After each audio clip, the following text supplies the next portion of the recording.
In 1940, Germany unleashed a blitzkrieg on an unprepared and unsuspecting Europe. Hitler's tank divisions shocked the world with their overwhelming mobility, armour and firepower as they carved up the continent for the Axis forces. The Allies knew they would have to work against time to develop and produce a tank that would defeat the Third Reich. In 1942, Britain unveiled its new weapon of war, a machine it hoped would save lives and halt the spread of fascist terror, the Churchill tank.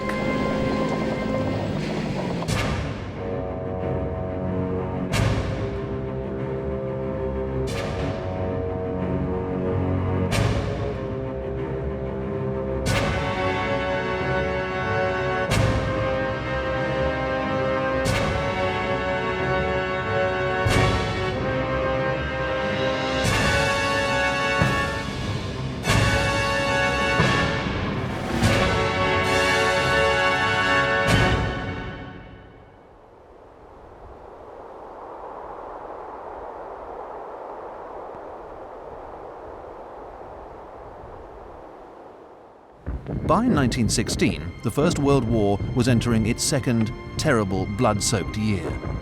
Since 1914, the French had endured the heaviest fighting with the Germans at the battles of the Marne and Verdun. The French armies were completely exhausted. For the British, it was time to step up a gear and take on the burden of crushing the German army once and for all. By the 17th of September 1916, the British prepared to unleash a secret weapon that would not only crush the Germans, but staunch the flood of death that was desecrating the ranks of its army. The age of the tank had begun.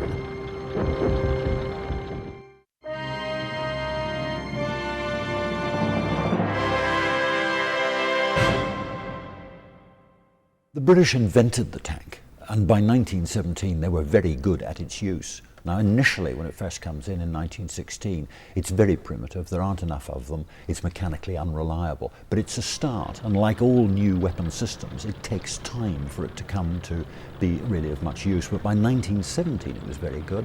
By 1918, only the British have got a workable battle tank as opposed to an upgunned armoured car. And it is the British who have integrated the tank into an all-arms force with the infantry, the artillery, the engineers, and increasingly the air, combining to produce aggression on the battlefield. Tens of thousands, nobody quite knows how many, infantry soldiers owed their lives to the presence of tanks. The tank completely broke the German army's will to fight. After very small, modest beginnings on the Somme, through to Amiens, where we had over 400 tanks in the line, and we punched an 8-mile hole through the German defences. This attack was described by Ludendorff as the Black Day of the German army. There was no chance that they would win now. They were only facing defeat. And ultimately, Winston Churchill described the tank crews as being the most profit-bearing group of the entire army. The tank enjoyed a wave of popularity that swept through Britain after its first tour on the battlefields of France.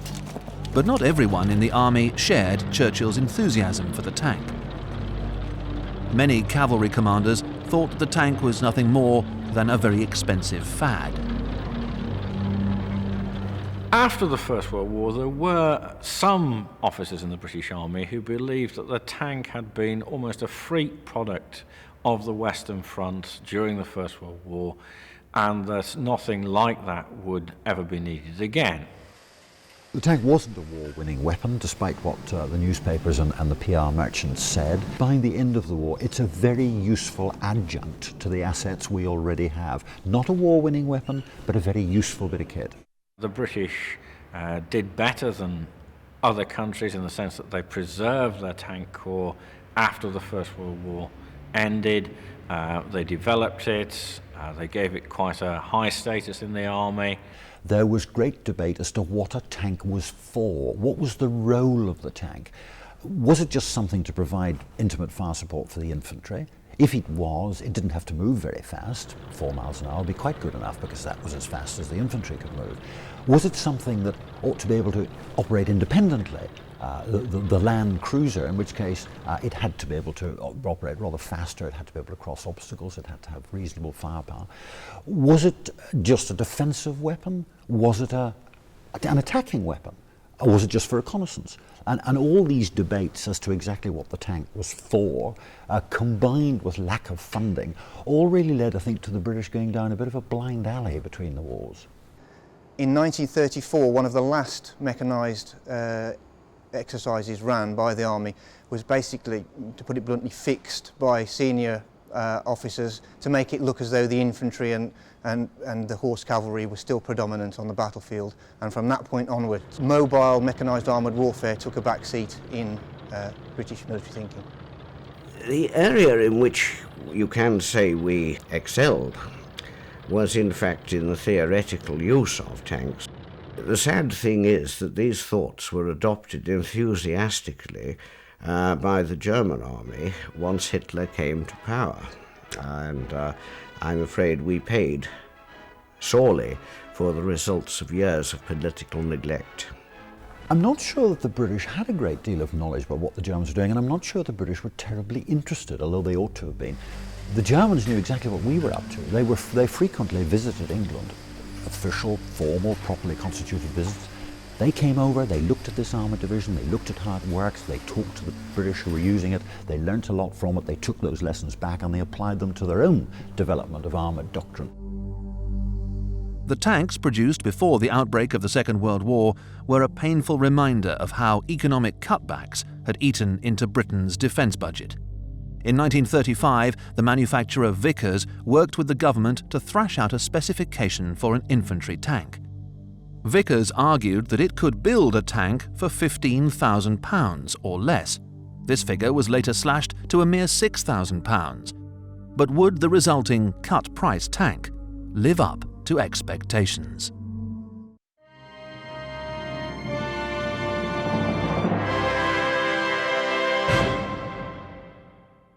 There was nothing. There was a track, there was an engine, there was an armoured hull, and there was an armoured turret mounting a machine gun, and that was it.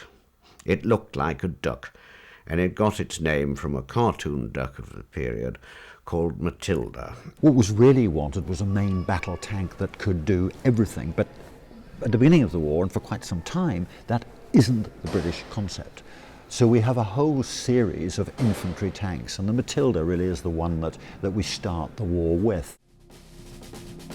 The A-11, otherwise known as the Matilda infantry support tank, had a two-man crew. Mounting a .3-inch machine gun, it had armour plating up to 60 millimetres thick. It was 4.85 metres long, 2.28 metres wide, and 1.86 metres high, weighing in at 11,161 kilos. The Matilda I was a very simple little stopgap vehicle with a two-man crew. It did have some stout armour. It was reasonably reliable. The problem was that it was such a small machine, all it could mount was a machine gun, which was very, very difficult to handle indeed. It had all the problems of extreme cheapness. It didn't have any kind of real armour-piercing weapon for use against enemy tanks. The interesting thing about the British is that they were the ones who concentrated upon armour.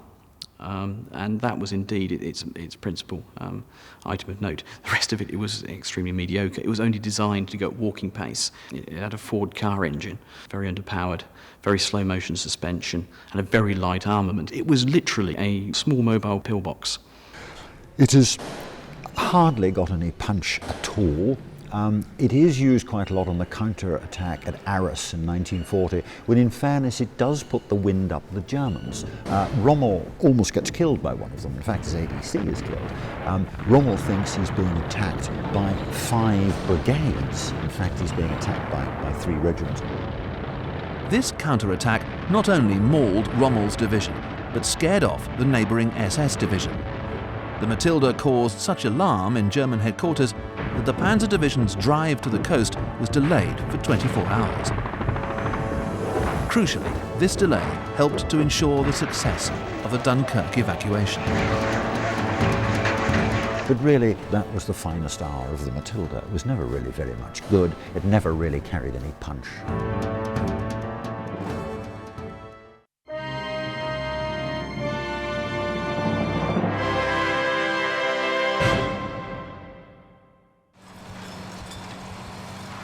Matilda 2 was an enormous advance on Matilda 1. It had a proper turret with a 2-pound gun in it. Again, even thicker armour. It was relatively mobile at around 12 miles an hour. It was a little faster than walking pace, and it had a reasonable radius of action. The problem with it was that it was much more expensive to produce. What it couldn't do was fire a high explosive round. So from that perspective, it was actually probably worse at supporting the infantry than the Matilda 1, because all it could do was attack enemy tanks or defend the infantry from marauding enemy tanks. It couldn't provide direct high explosive support to support infantry in the attack, which is what the infantry tanks were supposed to be there for. There weren't a great many of them, just one regiment of Matildas in 1940, when Wavell started his offensive against the Italians. The Italians found that they hadn't a gun which was capable of penetrating the Matilda at all. In fact, the appearance of a Matilda was often sufficient for their infantry to throw their hands up and say, well, enough's enough. In fact, the Matilda really sealed the fate of the Italian 10th Army, of Sidi Barrani and later at Bardia and then Tobruk. They had nothing which could stand against it. Their own tanks were very, very badly designed, and their anti-tank guns were quite inadequate. During this campaign, the tank earned itself the title Queen of the Battlefield, a title it retained until the Africa Corps, with its devastating anti-tank guns, reached North Africa the following year. It enjoyed enormous success in France and in the early desert campaigns, where it was impervious to most standard issue Axis anti-tank guns. The only thing that could destroy it was an 88mm anti-aircraft gun. But it proved to be immensely successful and was very, very popular with the troops.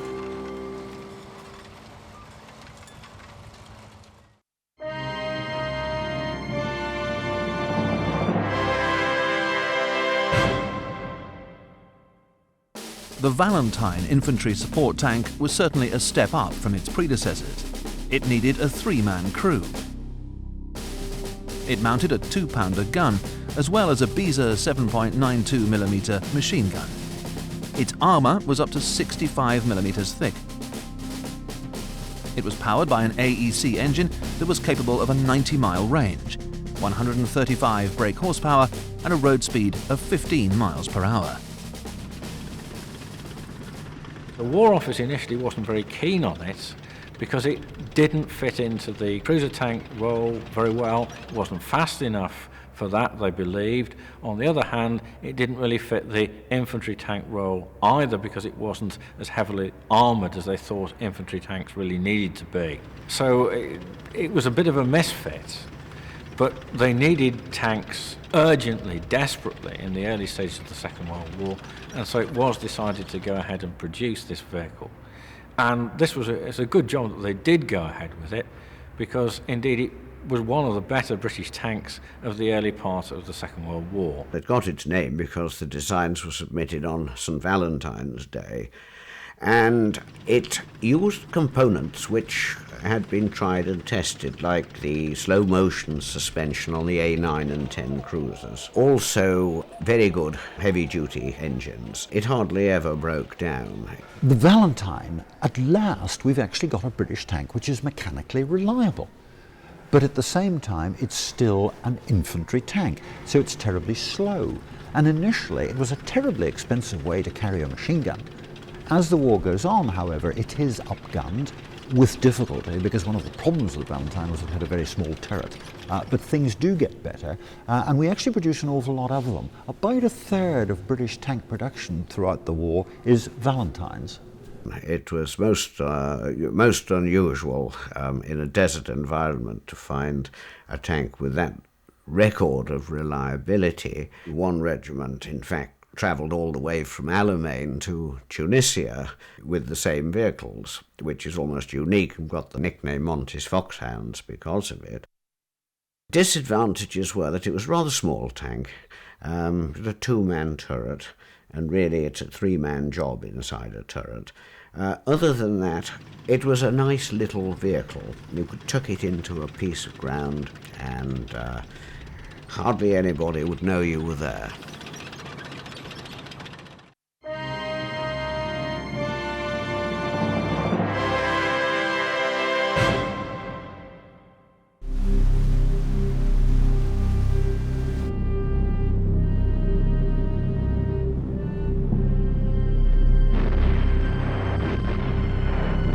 Meanwhile, back in the United Kingdom, the 4th Infantry tank had taken shape.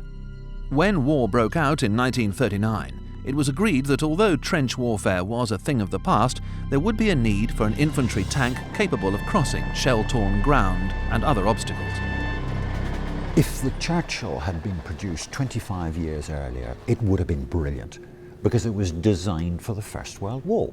It was designed for the Western Front, and people thought the Western Front in the Second War would be, as it was in the First War, a battlefield littered with shell holes, great deep lines of trenches, thick belts of wire, speed not terribly important, but a tank had to have the ability to cross obstacles. Well, unfortunately, of course, for the designers of the Churchill, the Second War wasn't anything like that. The Second War was much more a war of manoeuvre, so many of the qualities that the Churchill was intended to have were actually irrelevant. At that particular time, we had virtually no tanks left in the country.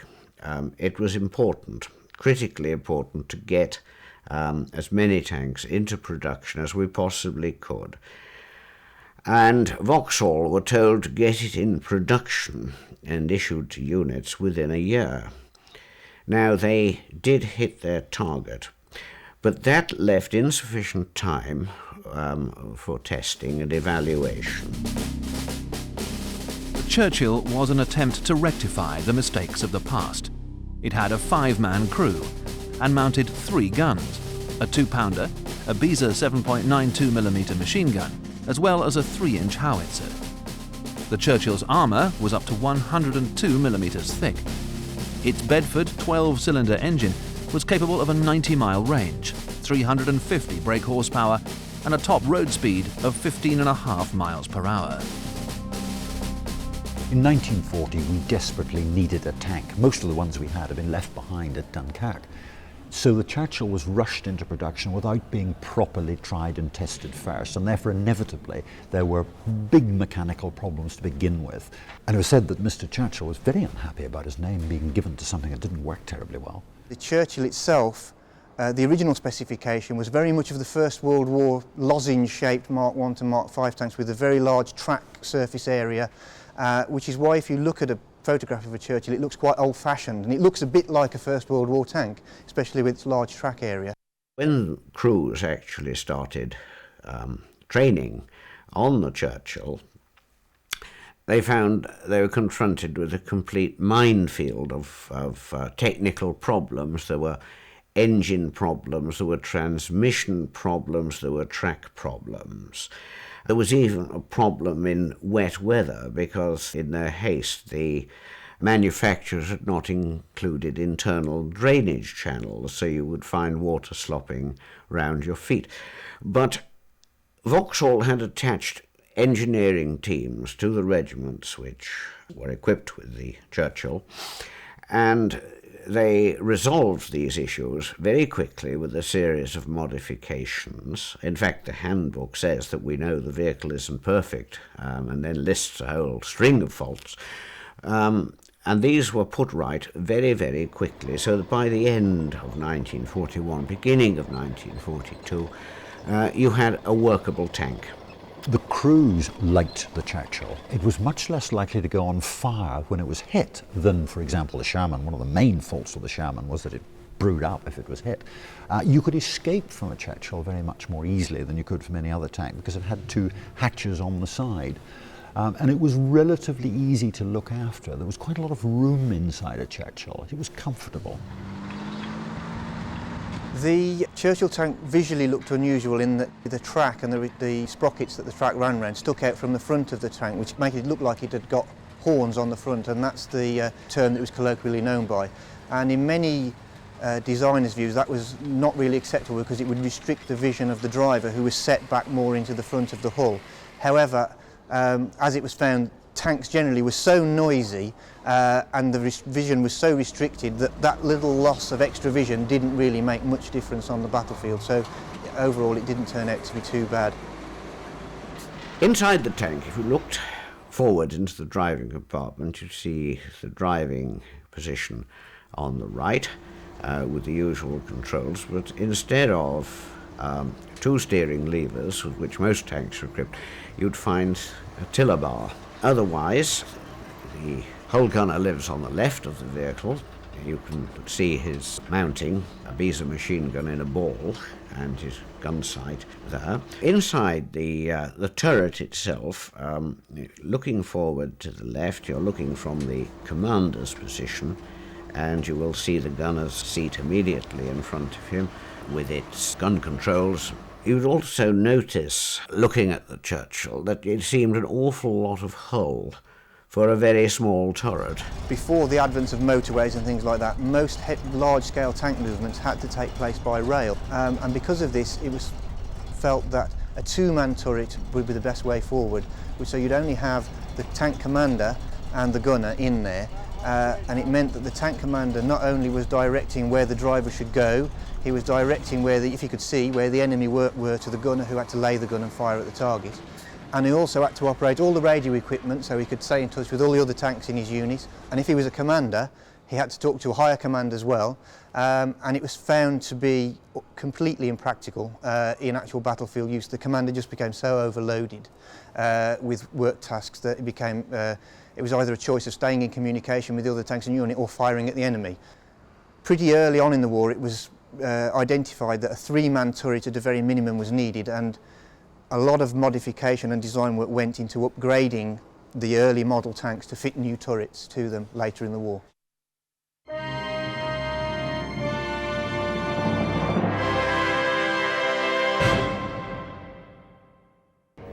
The Churchill entered the war at Dieppe in France on the 19th of August 1942. A raid was mounted to test the defences of a heavily fortified stretch of enemy coastline. The tragic lessons learned would later be applied when the Allies returned to continental Europe. It's often thought that the Churchill was a great failure at Dieppe, and we're all told that. Yes, Churchill tanks were landed on the beach, but any tank landed on the beach would have had a problem in Dieppe. The problem was that the beach was shingle. The Canadians played the principal part in this, and it was one of their Churchill regiments, the Cavalier regiment, which came ashore from the landing craft. Now, the going was bad. In many cases, the steel tracks simply couldn't get a grip of the shingle. Little tiny smooth pebbles that skidded about all over the place. The more the tracks turned, the deeper the tanks got. There was then a sea wall. So what the tank had to do was drive up the beach, get over the sea wall. Now there was a plan to allow tanks to do that. Engineers were going to land, construct wooden ramps, and the tanks would drive up the ramp and into the town. The engineers either got lost or the boats got sunk. They didn't arrive on the beach, or if they did, they didn't arrive with their ramps, and the tanks simply couldn't get off the beach. But that would have applied to any tank of the period. Nobody would have been able to get off the beach, so it wasn't something that was just peculiar to the Churchill. Really, it was the operation that was compromised. The Churchill's performance, it probably did no better than, or no worse than could have been expected. So, really, as a black mark against the tank, Dieppe doesn't really stand up as a true test of the tank's capabilities. We couldn't re-embark any of the tanks, so they all fell into enemy hands. When the Germans came down to examine the Churchill, the layout they thought belonged to another war. They even thought that these were obsolete or discarded designs that we had chosen to waste. They couldn't see how the Churchill could fit into their own pattern of armoured warfare, and it didn't. And they said to themselves, there's no point in our trying to develop a tank arm of our own, because clearly it's a mechanical novelty and of no use.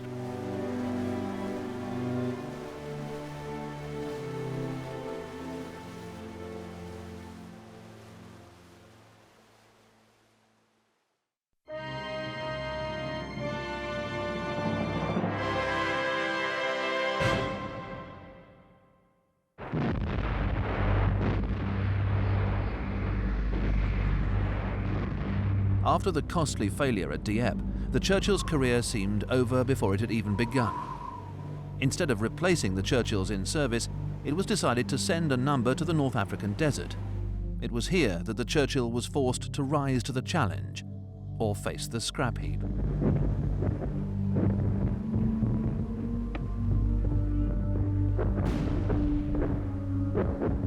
The Churchill first saw action in North Africa.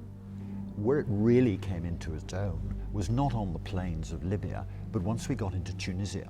Yes, a limited number of Churchills were used in the desert, primarily in an evaluation unit known as King Force. Its first operation was Alamein, in which they did surprisingly well. It was very important for the Churchill at this stage because the whole project was threatened with cancellation. The Churchill is incredibly useful, to everybody's surprise, because really it was almost obsolete. And then suddenly we find, here's a tank that can go up terrifically steep slopes. Very useful in Tunisia.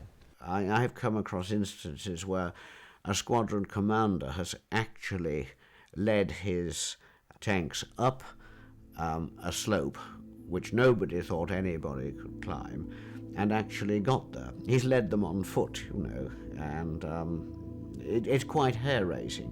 Of course, it doesn't always come off. Sometimes on the slope a tank will crab, go sideways, and once it starts, then there's no stopping it. I have one horrific incident I know where Churchill crabbed on a very steep hillside, turned over 6 times before coming to the bottom, threw its turret off, and of course none of the crew survived. But this was the sort of risk that the Churchill crews took because they had a lot of confidence in their vehicle, and they knew that 9 times out of 10 it wouldn't let them down.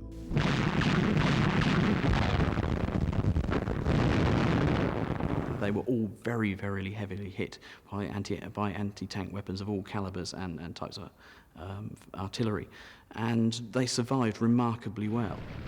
So on the whole, its initial combat experience in the Western Desert was highly encouraging.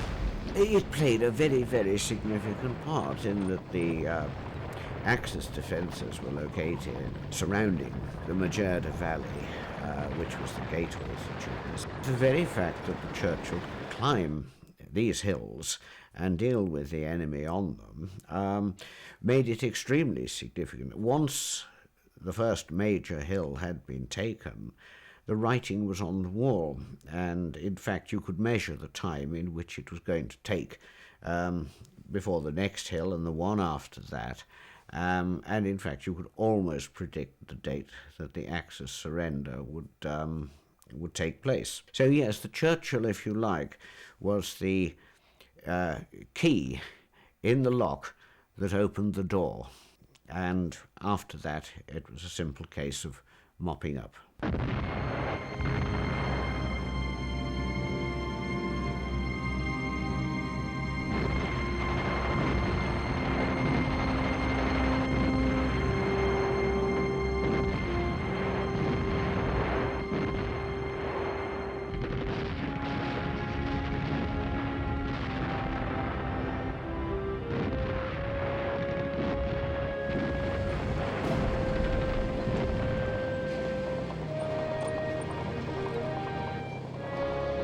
Despite the Churchill's gravity-defying ability to climb hills, the old problem of cooperation between the infantry and the tank corps remained. As Neville Gilman, a former member of the 7th Armoured Division, remembers, there was little understanding between infantry and tank crews. We were shelled, but when you're in a tank, I mean, this was artillery, not anti-tank shells. So, although it was a bit uncomfortable, we weren't really bothered. But we felt very sorry for the infantry who were around us, so they were being shelled. But it is very strange how the infantry chaps always used to say to us, "Oh my God, I wouldn't be in those tin cans for all the tea in China, you know."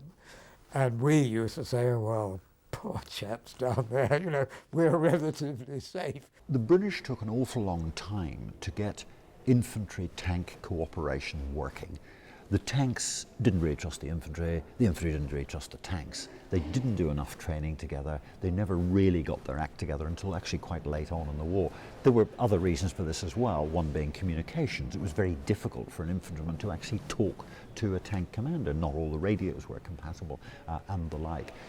When handheld anti-tank weapons come in, it's a real worry for the tanks. The technological development that made it possible was the shaped high explosive charge, which essentially sent a jet of flame burning through the armour of a tank, causing chaos and havoc, as you can imagine, within. An infantryman carrying a Panzerfaust or a Panzerschreck could hide himself pretty much anywhere. And as long as the infantryman was brave enough to stay under cover while the tank got close enough for the range to be effective, these handheld weapons proved quite devastating. I found a good position in the rut of where the farm carts had gone in and out of a gate, and the ruts were so nice and deep, so I was able to get in the rut. I fired 5 projectiles at the Tiger tank. It was a huge thing, and I was looking straight down the barrel of it, and as I fired the last one, he fired, and it landed on my left, and so I was hit in my all down the left side, from the head down to my shoulder. There had to be a rethink on infantry tank tactics. So what happened basically from this point onwards was that in open country the tanks would lead the attack as usual. In close country, sort of vineyards, bushes, you know, heavily bushed country, forests, built-up areas, the infantry had to lead, with the tanks following quite closely behind in support.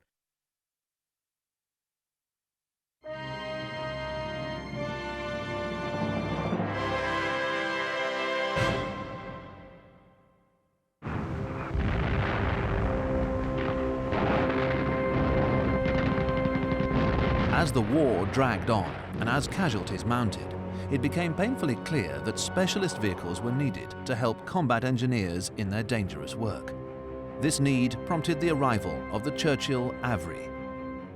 Once the lessons of the Dieppe raid had been evaluated, we knew the sort of obstacles we had to overcome to break through the coastal defences of what Hitler called his Atlantic Wall. The Churchill hull was very, very suitable for conversion to a variety of engineering tasks because of its size. Combat engineering is an enormously lethal endeavour, attempting to remove obstacles, bridge obstacles, demolish things, clear minefields under enemy fire. As you can imagine, doing that type of activity, incredibly heavy casualties, and some method had to be found of getting around this. The Churchill proved to be an ideal platform. It's good cross-country capability and heavy armour, and quite low profile, which meant that additional equipment wouldn't raise its profile too much. So the Royal Engineers developed a special turret for it, and it mounted a 290mm mortar which fired a bomb called the Flying Dustbin. And the Flying Dustbin, when it hit a concrete blockhouse or bunker, would simply crack the concrete open. There are other devices that could be used on the AVRE, as it was called. Is a box girder bridge which you could lay against a sea wall. There were fascines, which are huge bundles nowadays of pipes, but in the First World War and the Second World War, they were huge bundles, almost of firewood. These you had to be very, very careful with. They're enormously heavy, so they needed a tank with very strong suspension to carry them. and you dropped them into any kind of obstacle ditch, and you could drive over them. Slight problem with the Churchill when they first started using it was the fact that they put them on the rear of the vehicle and tried to launch them over the back. The problem was the exhaust used to set them on fire, which was quite alarming for the crews. So they were in fact generally carried on the front of the vehicle, although that did foul the main armament. We were glad of the Churchills because they cleared the minefields with their flails, so we were rather grateful when they came. What they did was cut down on this terrible human wastage, and they proved enormously successful in Normandy. One of the most devastating and intimidating Churchill variants was the Churchill Crocodile flamethrower. It reached Normandy after D-Day. The Crocodile was one of these other derivatives, usually a derivative of a Churchill, sometimes a Cromwell, usually a Churchill, which was in fact a mobile flamethrower. It towed behind it a great big tank of petroleum jelly, and it had a projector on the front, and it fired flame. The flame gun would blast a jet of flame, well over 100 yards. It stuck to everything it touched. It's a terrible weapon. Quite often, it would work in conjunction with the AVRE. So you would find that the AVRE would fire its bomb, crack open a blockhouse, and if the occupants didn't come out immediately, a Crocodile would approach within range and flame it. And the result was the flame fuel would drop down the tracks into the interior, and that usually got them out. Very useful for clearing out bunkers or trench systems. Pretty nasty way to kill people, and in general, if your Crocodile broke down, you legged it, because both sides, totally illegally and quite unofficially, shot people with flamethrowers. Often the mere appearance of a crocodile was enough for people to put their hands up. Conversely, if a crocodile crew was captured, they could frequently find no mercy being shown to them. I won't say they liked their work. It's been expressed to me by former crocodile crewmen that they considered it inhuman. You can well imagine the result, what it looks like, and once seen, never forgotten. And it really was very unpleasant. But war is unpleasant, and it got results. That's what you're after. They were a particularly horrific weapon, and certainly Churchill Crocodile crews could expect very short shrift from Germans if they were captured. However, it has to be said that in many occasions, merely the presence of a flamethrower tank was enough to force Germans who might otherwise have held out to surrender immediately. So perhaps it was not quite such an inhumane weapon as might be imagined.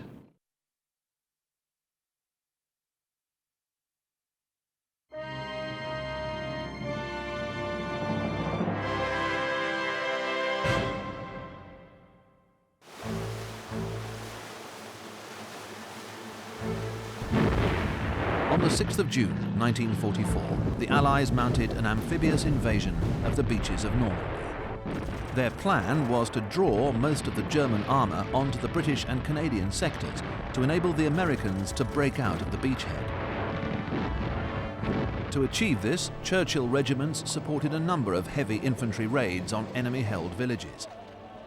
But the Germans had planned on a bitter fight.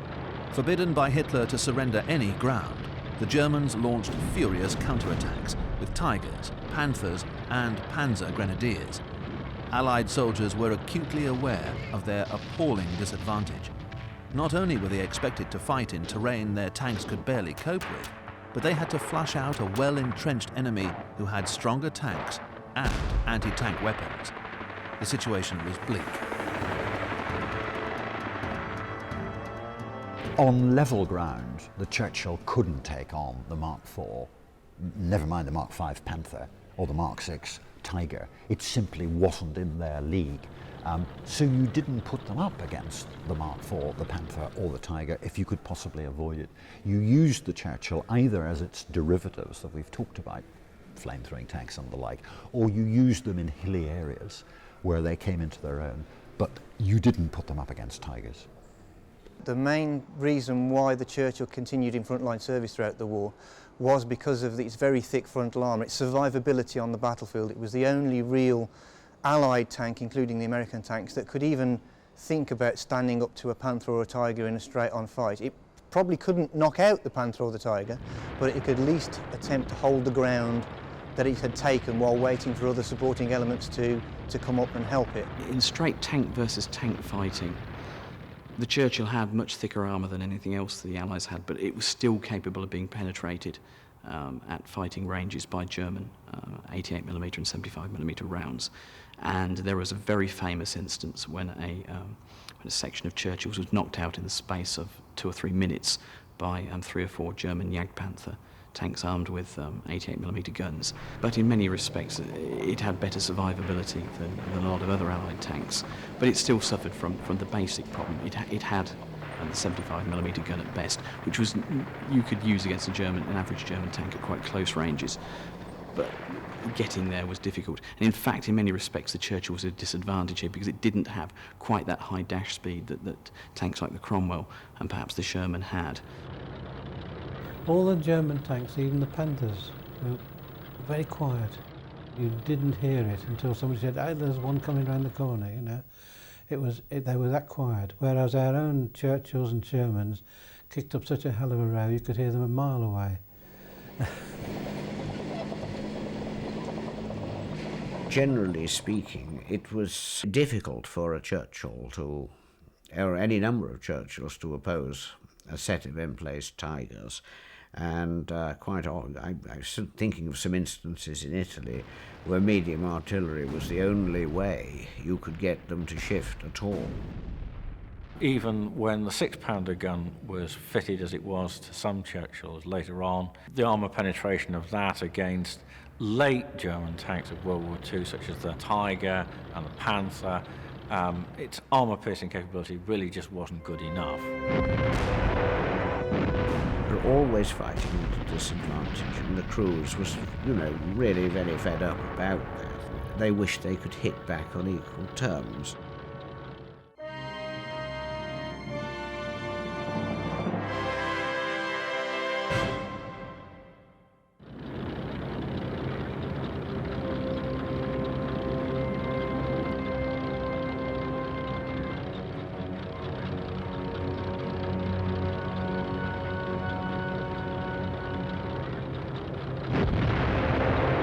In an attempt to put the Churchill on something like a parity with the Panther or the larger, more big up-gun Mark IVs, something, it was decided to build a super Churchill. The wonderfully named Black Prince was an up-gun Churchill. What they did was they took a Churchill, they re-engineered the turret, and they put a 17-pounder gun in it. Now, a 17-pounder gun was a good anti-tank gun. Now, in order to do this, the hull had to be widened. An enormous number of other things had to be done to the tank. A number of prototypes were built, but unfortunately Black Prince wasn't in production early enough for the Second World War. In fact, the infantry tank concept really died with it. Unfortunately, of course, it arrives too late to have much effect on the war. But they are used in the Korean War, where their ability to go up hills, plus the excellent gun, were more than a match for anything the Chinese or the North Koreans could produce. Although the Black Prince arrived after the surrender of the Axis forces, the Churchill had one more war to fight. In November 1951, a Crocodile squadron landed in Korea. It formed part of the British 29th Infantry Brigade Group. At that stage, the war was moving quite rapidly from north to south and back again. The idea of flaming fixed fortifications no longer applied in those particular circumstances. So the squadron, with one exception, dropped its trailers and fought as conventional Churchill gun tanks, and they helped to break through to a trapped infantry battalion, got most of its companies out, and they also worked with the Americans, who were quite generous in their praise. It worked beautifully on the Korean hills, except in winter. where you'll find steel tracks just wouldn't grip. It's semi-frozen tundra. From its debut in the blood-soaked fields of the Great War to the barren slopes of North Korea, the infantry support tank has played a crucial role in wars that have altered the world map. After decades of cost-cutting, indecision, and a series of disappointing tanks, the hopes of Britain and its army rested on the Churchill. Despite its shaky start on the beaches of Dieppe, its legendary hill-climbing ability not only saved it from the scrap heap, but helped kick the Axis out of North Africa. The Churchill was the pioneer of the battlefield and deserves its place as one of the finest tanks Britain has ever produced. The Churchill, although slow and appearing old-fashioned, was a tough battlefield survivor, and for that reason, the reason that it could take so much punishment on the battlefield, it deserved its place as probably the best British design tank of the war. The Churchill, in a sentence, was immensely strong, had tremendous cross-country capability, but was really a lot of tank for very little gun. The Churchill was designed and intended for a war that never happened. It had all sorts of things wrong with it to begin with, but its ability to climb hills was the thing that gave it a lease of life. And it's also its ability to be converted to other purposes that kept it in life long after really it should have been.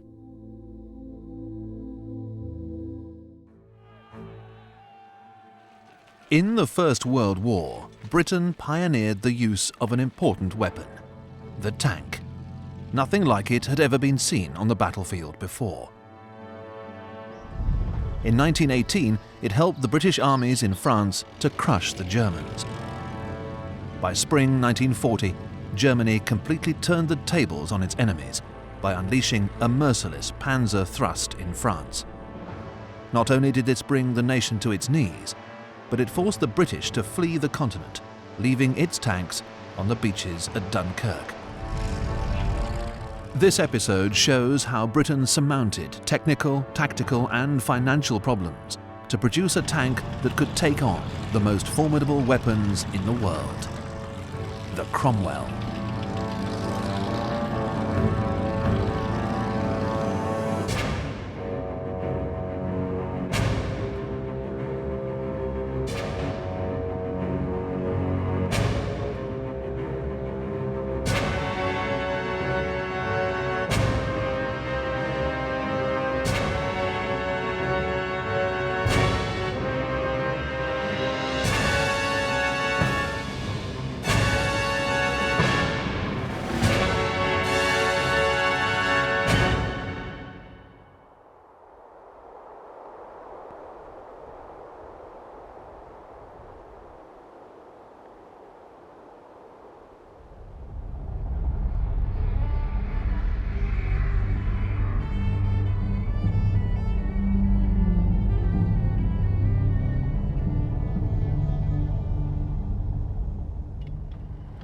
Between 1914 and 1918, both aircraft and tanks had become important weapons of war.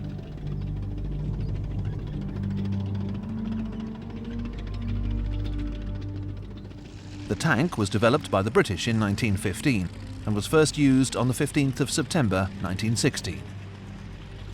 Its debut was far from successful, and it was hampered by all kinds of problems.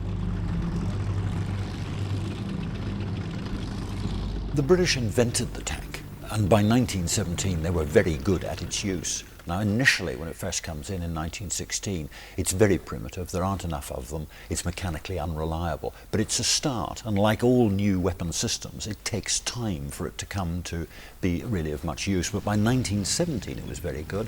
By 1918, only the British have got a workable battle tank, as opposed to an upgunned armoured car.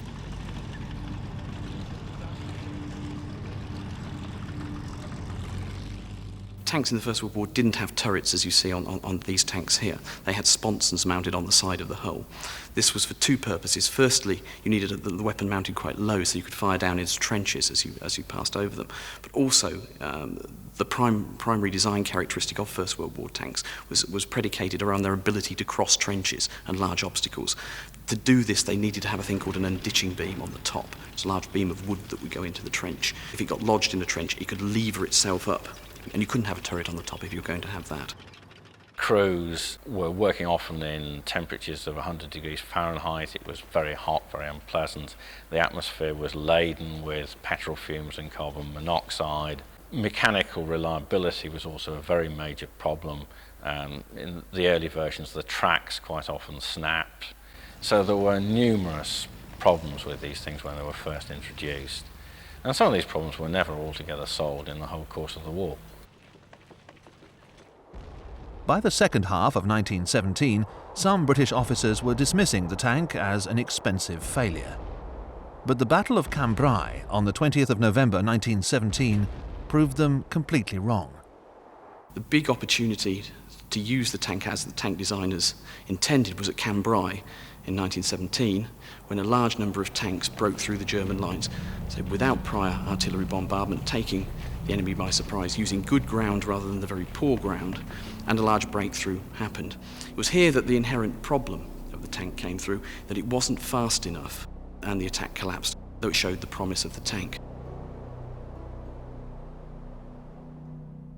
The tank's performance at Cambrai showed that when deployed in large numbers on suitable ground and with the benefit of surprise, they could be used effectively. Not only did the performance of the British tanks show what could be achieved, but it was enough to boost the flagging confidence of the infantry and of British High Command. Tanks did not win the First World War for the Allies, yet the improved tanks available in the second half of 1918 made a significant contribution to victory. Victories that forced the Germans to sign the humiliating armistice of the 11th of November 1918. I think the difficulty was that it was seen by the public as being much more than it actually was. It was seen by the public as being a war-winning weapon. It was seen by many of the politicians as being a war-winning weapon. Now, the army knew it wasn't. It was a very useful adjunct to the infantry and the artillery. It was something that could cross obstacles. It was something that could create gaps in German wire. It was something that could give intimate fire support to the infantry. But it was never going to be a war-winning weapon. Were they an infantry support weapon? Were they a replacement for the cavalry? Did we want big tanks? Did we want little tanks? Big tanks would be expensive to build and we could only have a few of them. Small tanks would be limited in capability. Yes, there was an enormous debate. And what was the tank supposed to do? Was it supposed to fight other tanks? Was it supposed to fight infantry? Was it in fact supposed to be a strategic weapon that disappeared way beyond the enemy's lines and really in fact almost by its very presence caused the enemy to collapse, to withdraw? Most of the lessons, ironically, were learnt by the Germans, who didn't invent the tank, who only made one tank of their own, which was a complete failure. But the lesson they took was that although armour wasn't a war-winning weapon now, it might be in the future. Now, if you're a German, you have to win a war very quickly. And if you don't win it at all. And that's a factor of where Germany is geographically. Now, the German soldiers saw that something like the tank might enable them to win battles very quickly. What they didn't want to do was ever again get bogged down into a battle or a war of attrition, which inevitably they would lose.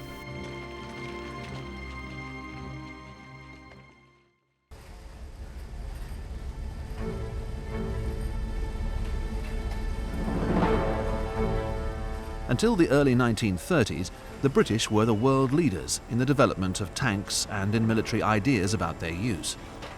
During the 1930s, however, this lead slipped away as other countries devoted far more money and industrial capacity to tank development. As a result, Britain was far from prepared when Germany unleashed its blitzkrieg on France in 1940.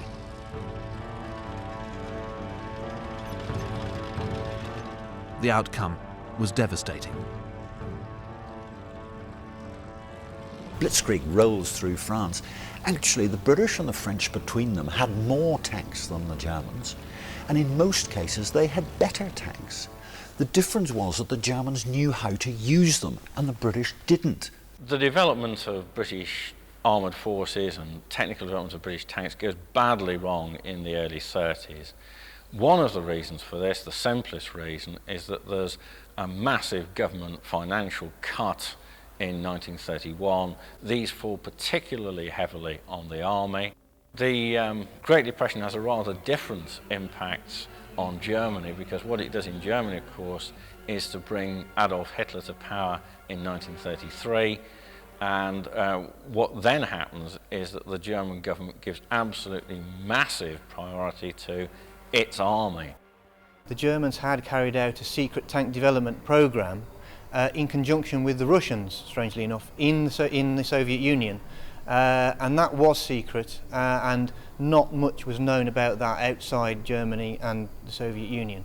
But post Hitler coming to power, he was keen to show the rise of the German armed forces and was very keen to show off what he was developing and how good his tanks, his panzers were going to be. Britain's armoured division, made up mostly of light and infantry tanks, was annihilated before France finally fell in 1940. Although most of the men escaped, every tank was abandoned. The years of indecision and thrift that had blighted British tank development came back to haunt the War Office.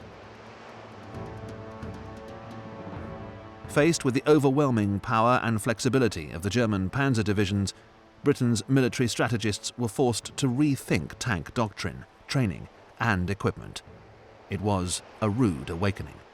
Enormous number of rumours came out of this, the sort of the mythical invincibility of German tanks, when they were in fact quite the reverse and not at all as good as British and French tanks. It's interesting that the Russians too got taken in by a lot of German propaganda, and this is what started the race to increase tank gun calibre throughout the war. In fact, the British never really caught up with. The Germans knew exactly what we were up to. They frequently visited England, official, formal, properly constituted visits. They came over, they looked at this armoured division, they looked at how it works, they talked to the British who were using it, they learnt a lot from it, they took those lessons back and they applied them to their own development of armoured doctrine, which, as I say, they were carrying out largely in Russia. The Germans were sort of actually behind the Russians, and but they were well ahead of us by the time we came to meet them in force.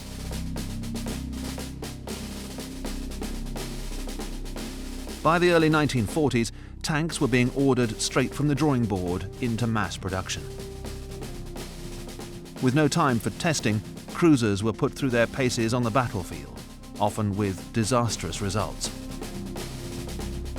At the start of the war, there were more casualties as a result of breakdowns than of enemy fire.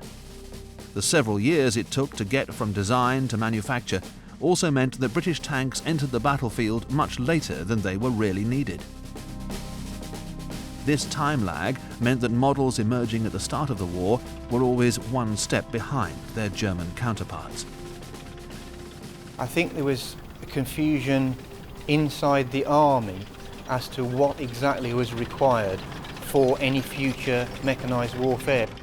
And in the end, the British took the view that they needed a bit of everything, so there was an attempt was made to design a range of tanks which would do individual jobs on the battlefield, rather than attempt to produce one type of tank that could do everything effectively. The British were really trying to develop two distinct types of tank. Light tanks, which were mainly for reconnaissance purposes, and medium tanks, which were supposed to do really all the different kinds of fighting. I think the British were logical about what they were doing. What the British didn't do was, when it became apparent very early in the war that this wasn't working, they didn't quickly adjust what they were trying to do and change their design and production, the way they went about producing tanks. So it's an inability to adjust to changing situations during the very early part of the war, I think, that was a problem.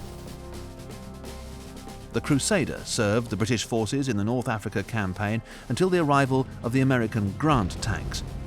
But at the end of a very long chain of cruiser development throughout the war, emerged a tank that not only earned respect and affection among British tank crews, but propelled British tank technology to the world's Premier League: the Cromwell.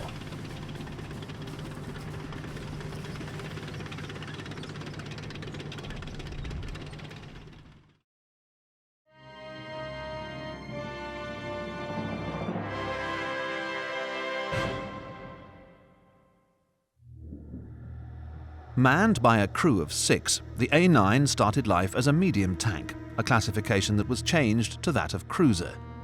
The A9 mounted a 2-pounder gun, 3 7.65mm machine guns and a 3-inch howitzer.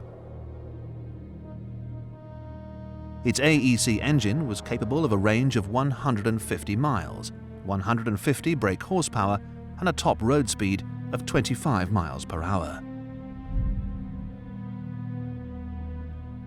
Although early testing proved the tank to be overweight with a tendency to come off its tracks, Vickers worked on it for another year, and by 1939 models were being delivered to France, Egypt and Greece.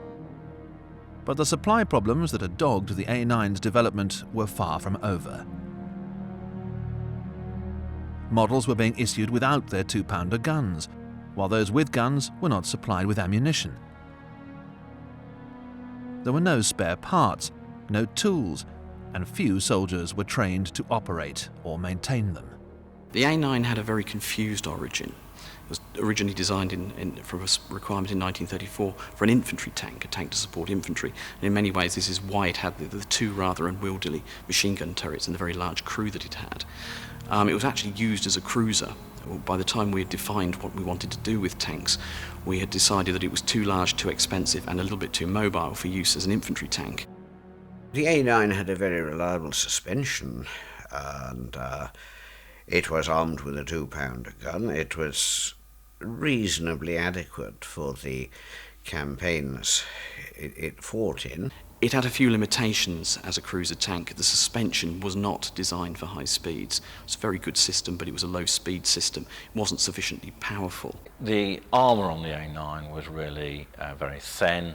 I think there were teething troubles too with mechanical reliability to begin with. It couldn't fire a high explosive shell, so if it found itself on the battlefield in a situation where it was faced with an enemy that was anything other than an enemy tank, it couldn't really do anything. So it was not very good against enemy anti-tank positions, for example.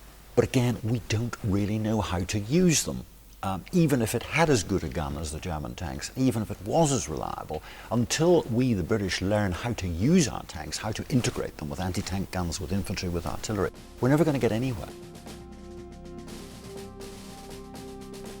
At the same time as the A9 was undergoing development, the War Office started to look forward to the next generation of cruiser tanks. So in 1936, the British War Office sent officers on a fact-finding mission to the Soviet Union. Their discoveries revolutionized British tank design. What impressed them most was the outstanding off-road performance of the Russian BT tanks that incorporated a suspension system designed by the American inventor J. Walter Christie. The US War Office had rejected Christie's designs, and it was only as the war progressed that his concept became recognized as one of the biggest innovations in tank design. By 1936, not only were Russian tanks capable of hitting 40 miles per hour, but they were infinitely more reliable, and as a result, most remained in service.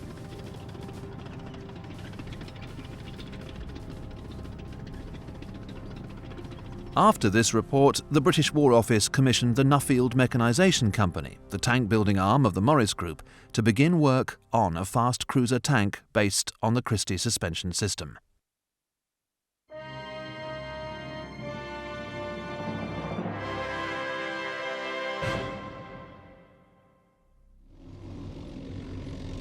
By December 1938, the first models of the A-15 cruiser tank were leaving the production line. The A-15 evolved to replace the aging 1930s A-9 as the British Army's main cruiser tank. The A-15, otherwise known as the Crusader, had a 5-man crew. It mounted a 2-pounder gun and 2 7.92mm Beezer machine guns. The Crusader's armour was up to 40mm thick. Its Nuffield Liberty engine was capable of a range of 100 miles, a brake horsepower of 340, and a top road speed of 27 miles per hour.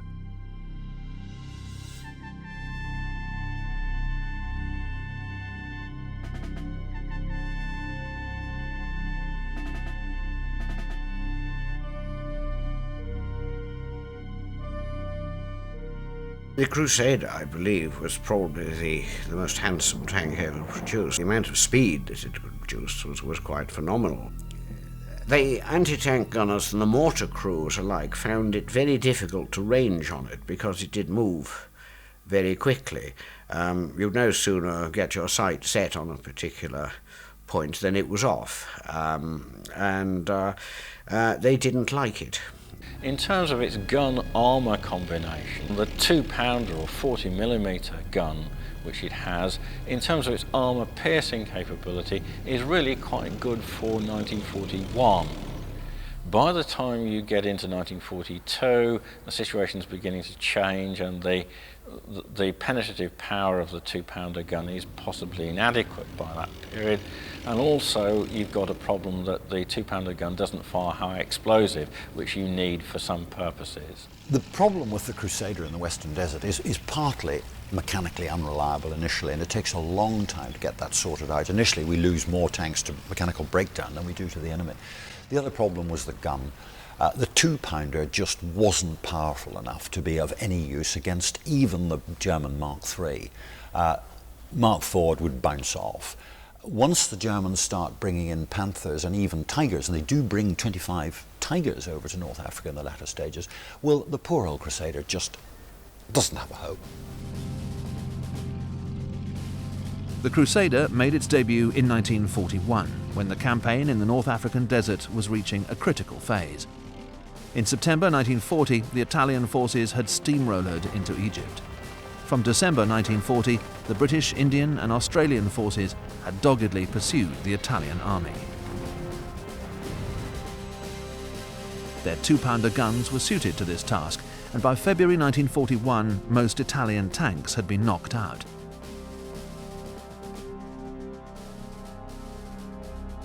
Neville Gilman was a tank commander with the 7th Armoured Division, otherwise known as the Desert Rats. We arrived in Egypt at the end of August 1941. Italy had come into the war, you see, and Libya was an Italian colony. So the British troops had invaded Libya. They had really beaten the Italian army, and they went right back beyond Benghazi, by which time the British lines of communication were very stretched. With us, we had our tanks, which were Crusader tanks. The tanks were delivered by rail to us at Amrir, as the place was called. And then, in early November, we started to move westwards up to what we called the wire, which was the barbed wire fence which ran down the frontier between Egypt and Libya. And we had our first engagement on the 19th of November, when we encountered what appeared to be a formation of, we thought, Italian transport.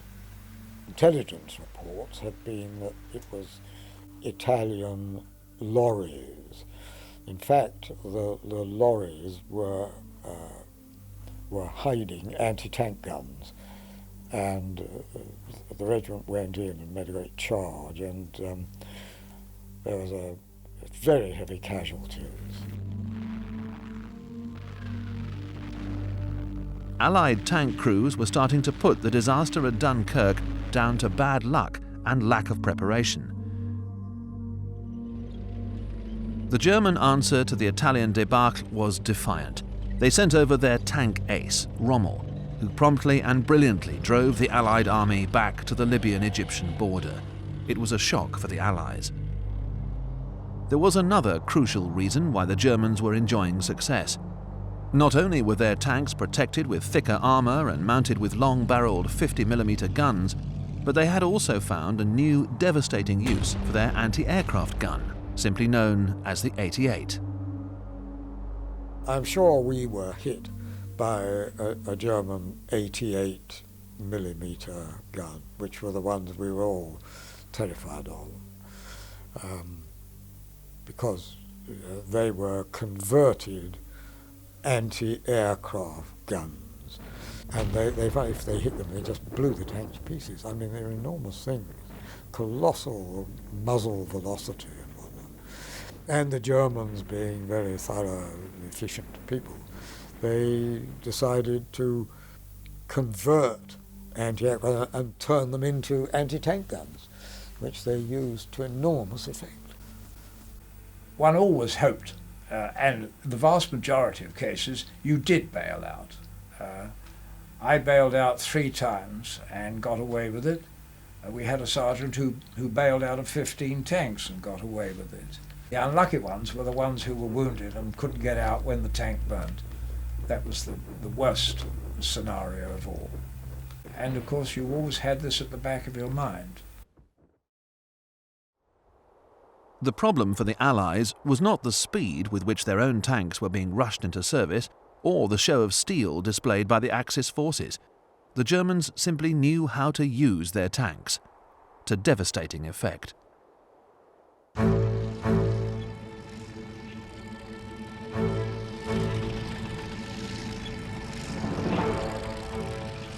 The real German superiority, I think, is in the way they use their armour. The Germans were usually much better at concentrating their tanks on the battlefield. The British had a depressing tendency in 1941, early 42, to dissipate their armour all over the battlefield. You could almost say all over the theatre of operations. And this really wasn't any good when it came to dealing with German armour, which was much more concentrated. We really thought that our tanks were absolutely the last word. We'd been sold on the idea that the Nuffield cruisers, the Crusaders, we knew they were extremely fast. They'd do 40 miles an hour on flat desert. We knew that the gun was small, because the gun was minute, a 2-pounder gun, about 37mm caliber. We kept on telling them in the desert that our tanks were puny little things armed with toy shotguns. We went out armed with something called a 2-pounder, which was a pathetic thing about that long. And when I fired first at a German tank, it went 500 yards and dropped in the sand. No question of hitting a tank. And if it hit the tank, it wouldn't have hurt it. We watched our shells from our 2-pounder guns bounce off the front of German Mark III and IVs at 500 yards. They were using an extremely powerful 50mm gun on the Mark III, and the Mark IV had a 75mm gun, which would just come straight through the armour of a Crusader, even the frontal armour. By the summer of 1940, it was painfully obvious that Britain needed a cruiser tank with a heavier armour and a bigger gun than the Crusader. As a short-term measure, the 6-pounder gun was fitted onto a modified Crusader, but this meant removing a member of the turret crew, when it was common knowledge that using a turret was a 3-man job. So in November 1940, the Department of Tank Design issued its specification for the new generation of tanks. The Liberty had absolutely had it by the time, by the Middle War years. It was an engine that dated back to 1916. It was really well past its prime. The Meteor, on the other hand, was a derated Rolls-Royce Merlin engine with a supercharger taken off, a different transmission.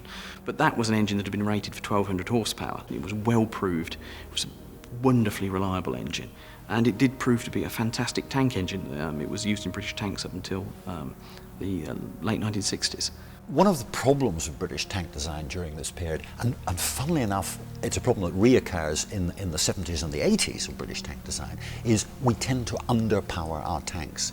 Now, with the arrival of the Meteor, we're starting to iron that out. The Meteor engine was a derivative of the engine being used in the Spitfire, which was a very reliable engine. It was an engine which was actually, although more technical than what had gone before, was in a funny way, it was easier to maintain and certainly more reliable. So we're beginning to get an engine that's going to work.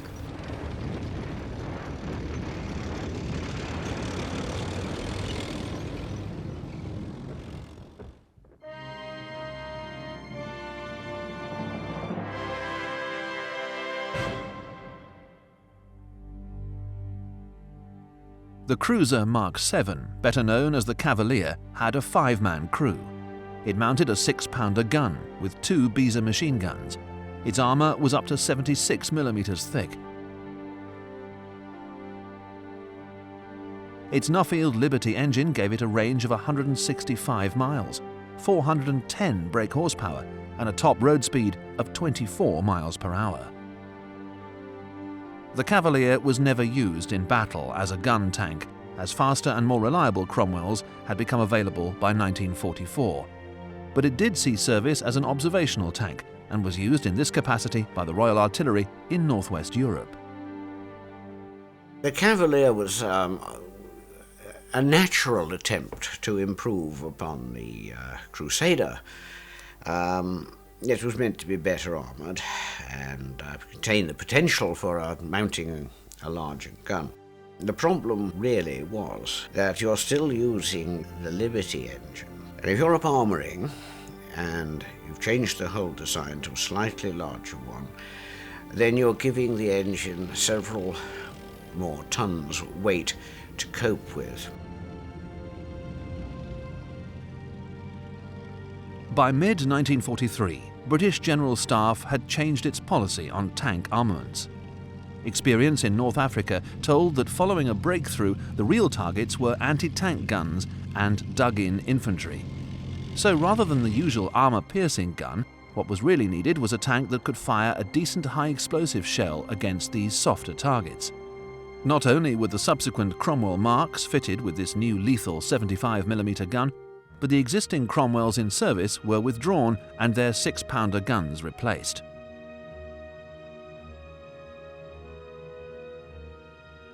Developed from the 6-pounder and incorporating some of its components, the 75mm gun used American and French rounds, meaning that tank crews could rely on a consistent ammunition supply.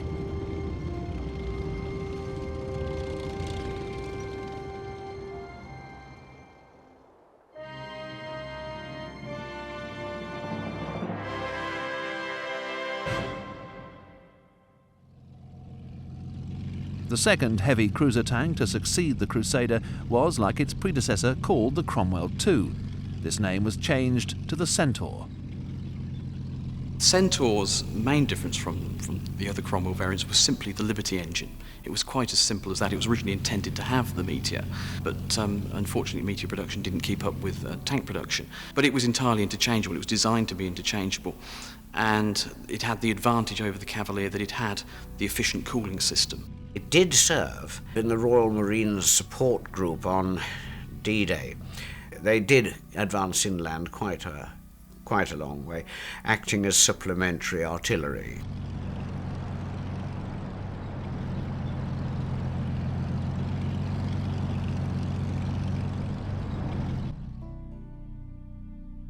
The Centaur had a 5-man crew.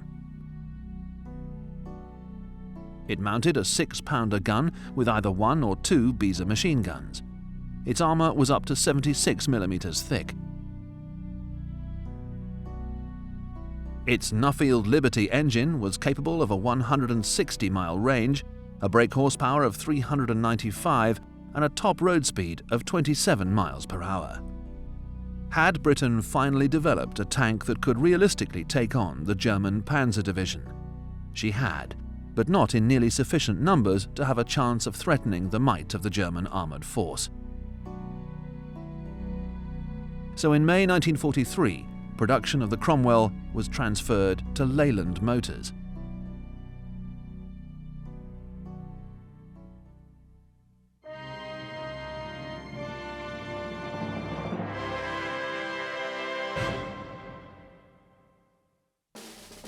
The heavy cruiser A27M, otherwise known as the Cromwell, needed a 5-man crew. It mounted a 6-pounder gun, 3 7.92mm Beezer machine guns, and another 75mm gun. Its armour was up to 76mm thick. Its Rolls-Royce Meteor engine was capable of a range of 173 miles, an impressive 600 brake horsepower, and a top road speed of 40 miles per hour. When Cromwell was originally designed, it was intended to fight German tanks of the nature of the German Panzer IV with the short 75mm gun, or the later Panzer III variants with the long-barreled 50mm gun. And these type of tanks it was perfectly capable of taking on. Now, unfortunately, it really came in about 2 years too late. And by the time it is in general issue, it's not a match for the Panther, and certainly not a match for the Tiger. But what it has got is speed. Now, that is why when we land in Normandy, the reconnaissance regiments, which need to be able to move quite quickly, are armed with the Cromwell. Army tank brigades are armed with the Cromwell. Another good characteristic it's got is it's very good at going up hills. And when we get further into Normandy, of course there are hills. And the Cromwell was rather better going up a hill than the Sherman, although the Sherman was a much more modern tank. On paper, the Cromwell seemed to answer the prayers of the hard-pressed British tank crews. But would it pass muster with the men in the field?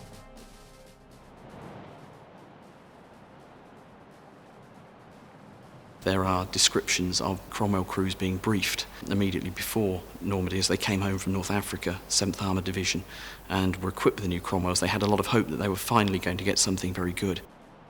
When they were briefed by their commanding officer on the strengths of German tanks, it was apparently a very, very sobering experience. We sent complaints back to the War Office, and our generals certainly did. One or two resigned on the strength of it, but we didn't get a good tank until the war ended. A bit late. They put the ramp down, and we came down off of the landing craft.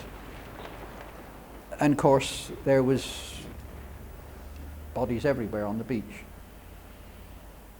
And I remember the driver, we were all on intercom, he said, "Good God, Corp, where do I go?" I said, "You've got to go straight on." I said, "But do your best." Now, what's worried me ever since was there somebody there live, just lying wounded? Because you had no option. You just had to go straight to where you had to go, and if there was something in the way, there was something in the way. And you can imagine when you got out later on and looked at your tracks. That was my first initiation. The Cromwell first saw action in the Battle of Normandy. Following the D-Day landings on the 6th of June, the 7th Armoured Division headed for the Calvados region, just south of the Seine Basin. The terrain could not have been more different to the desert. The area to the south and east of Caen consisted of open, rolling countryside, whereas the landscape to the south and west of Bayeux was a maze of small, sloped fields, boxed in with high, banked, thick hedgerows. Villages were connected by a network of narrow country lanes.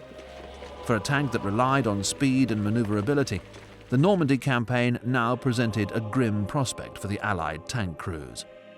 This seemingly idyllic setting could not have been worse for the Cromwells. We drove right up the middle, flat out, and then paused for a night and went on in the morning and got to this little town of villas. And our leading squadron had to take a high hill up the far end of it, which was frankly indefensible. I've seen it since.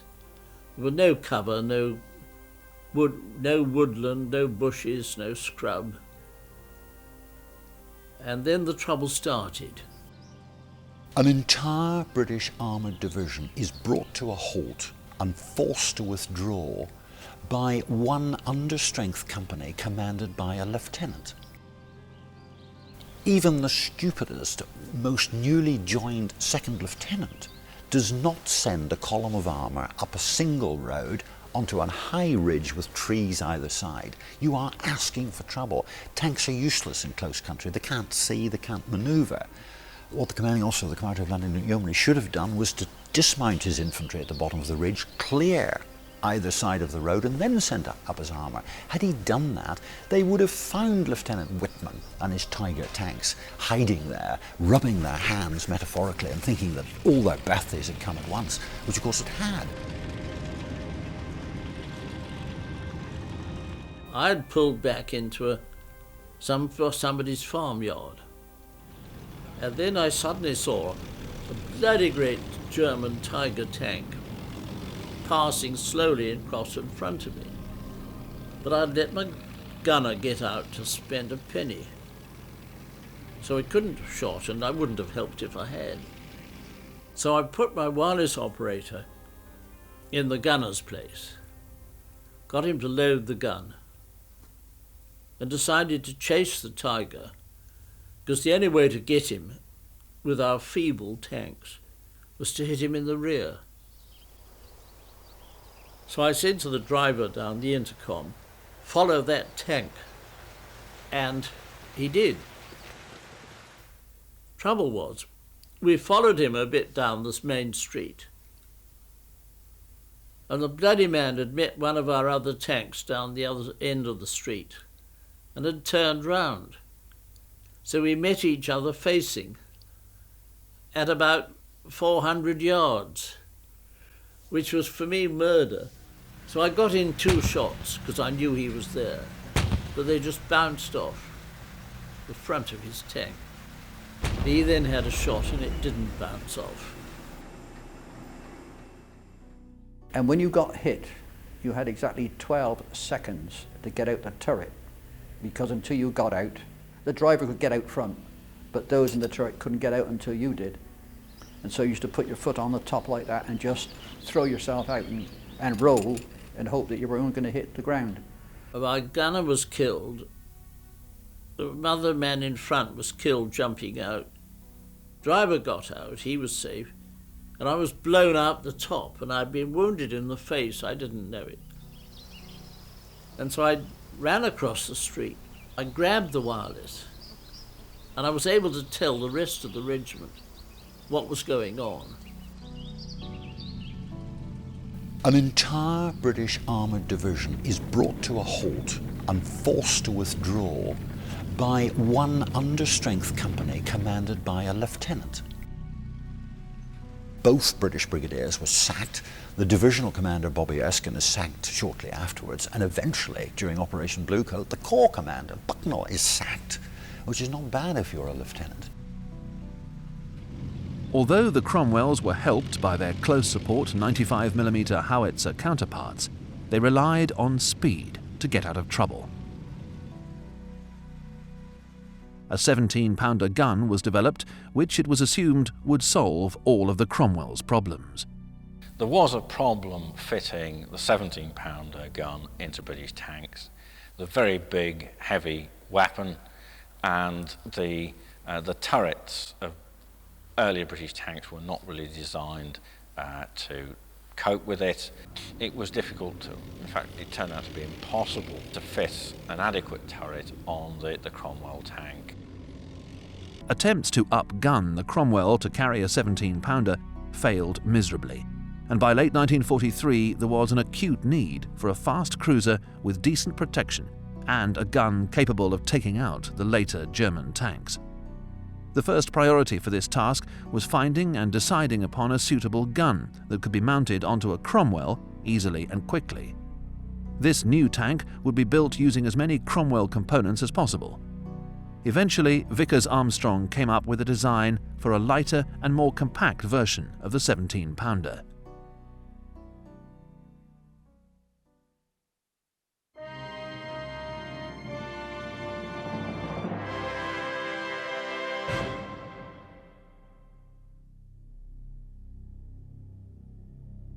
Most people regard the Comet as being a bit of a failure.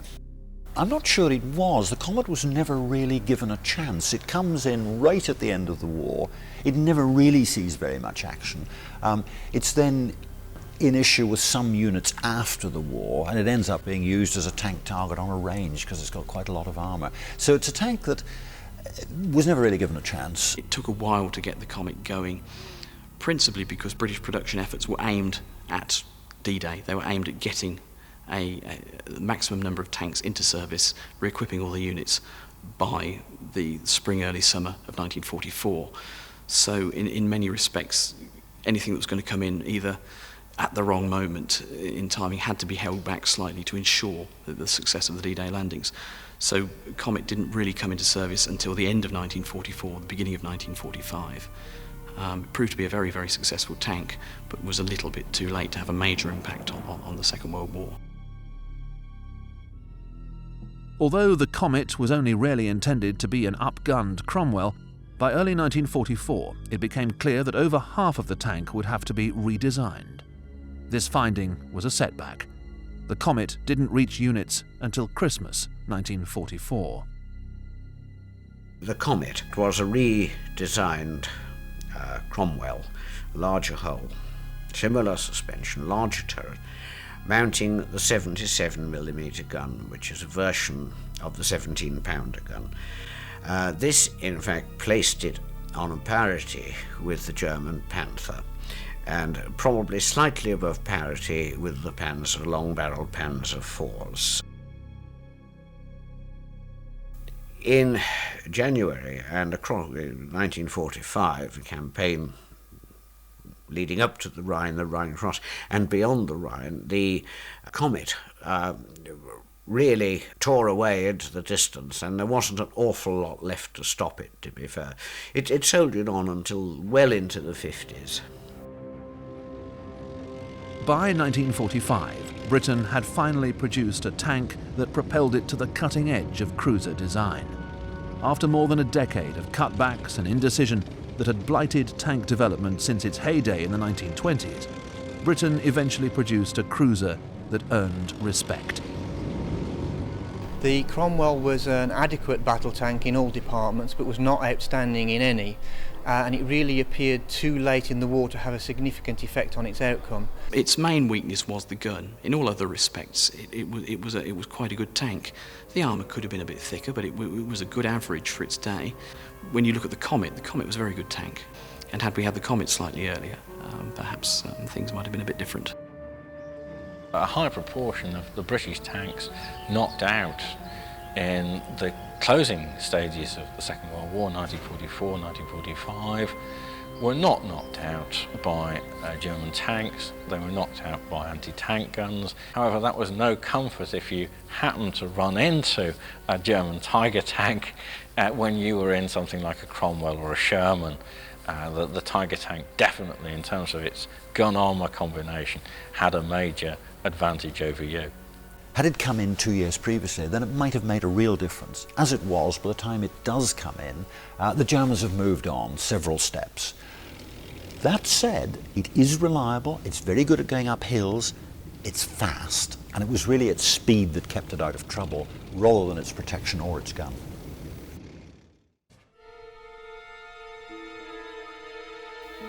When the Third Reich toppled Europe in 1940, the United States emerged from its isolation and prepared for war.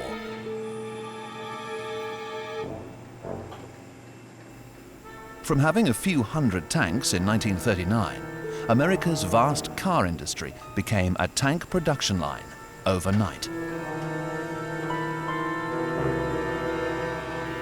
When the US joined the Allies in 1941, it brought a tank that went on to become one of the most prolific and successful of the war. Known as the Lee by the Americans and the Grant by the British. It was America's answer.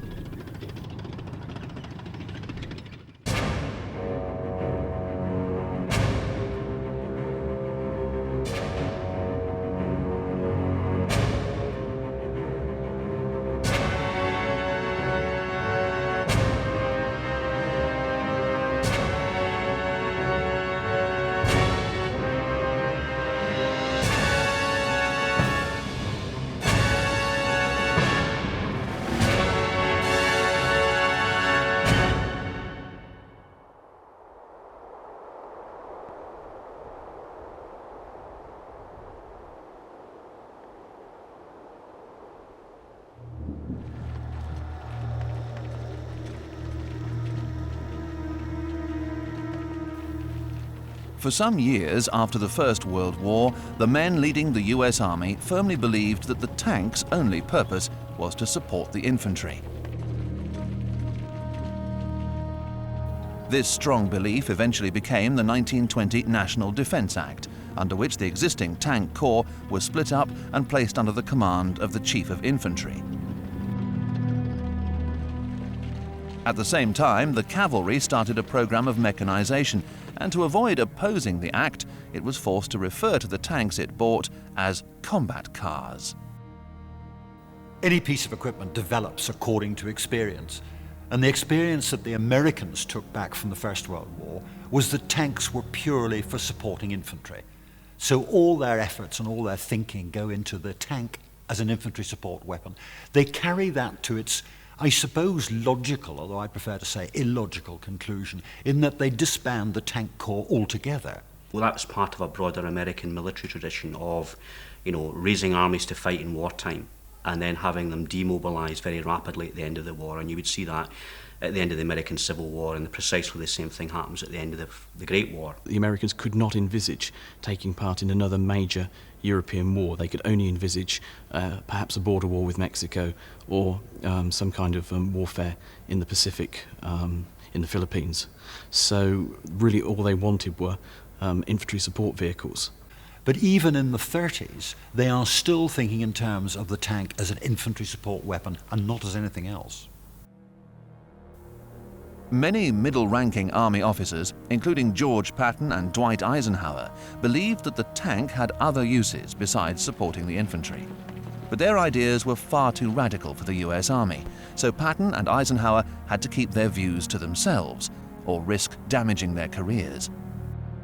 At that particular time, there was a theory taken quite seriously by the Russians and the French, and especially the Italians, that an infantry tank assault would be led by medium tanks in the first wave, and the second wave would consist of a swarm, if you like, of light tanks. And the United States Army tended to concentrate on this.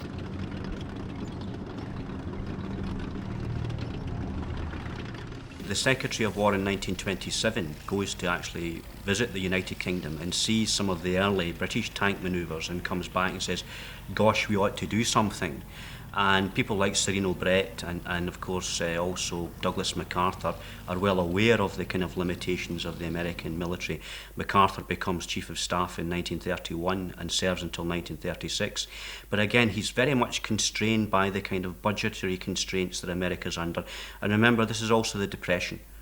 There's lots of pressure on public expenditure, and the army, and within that armour, is very much near the bottom of the pile.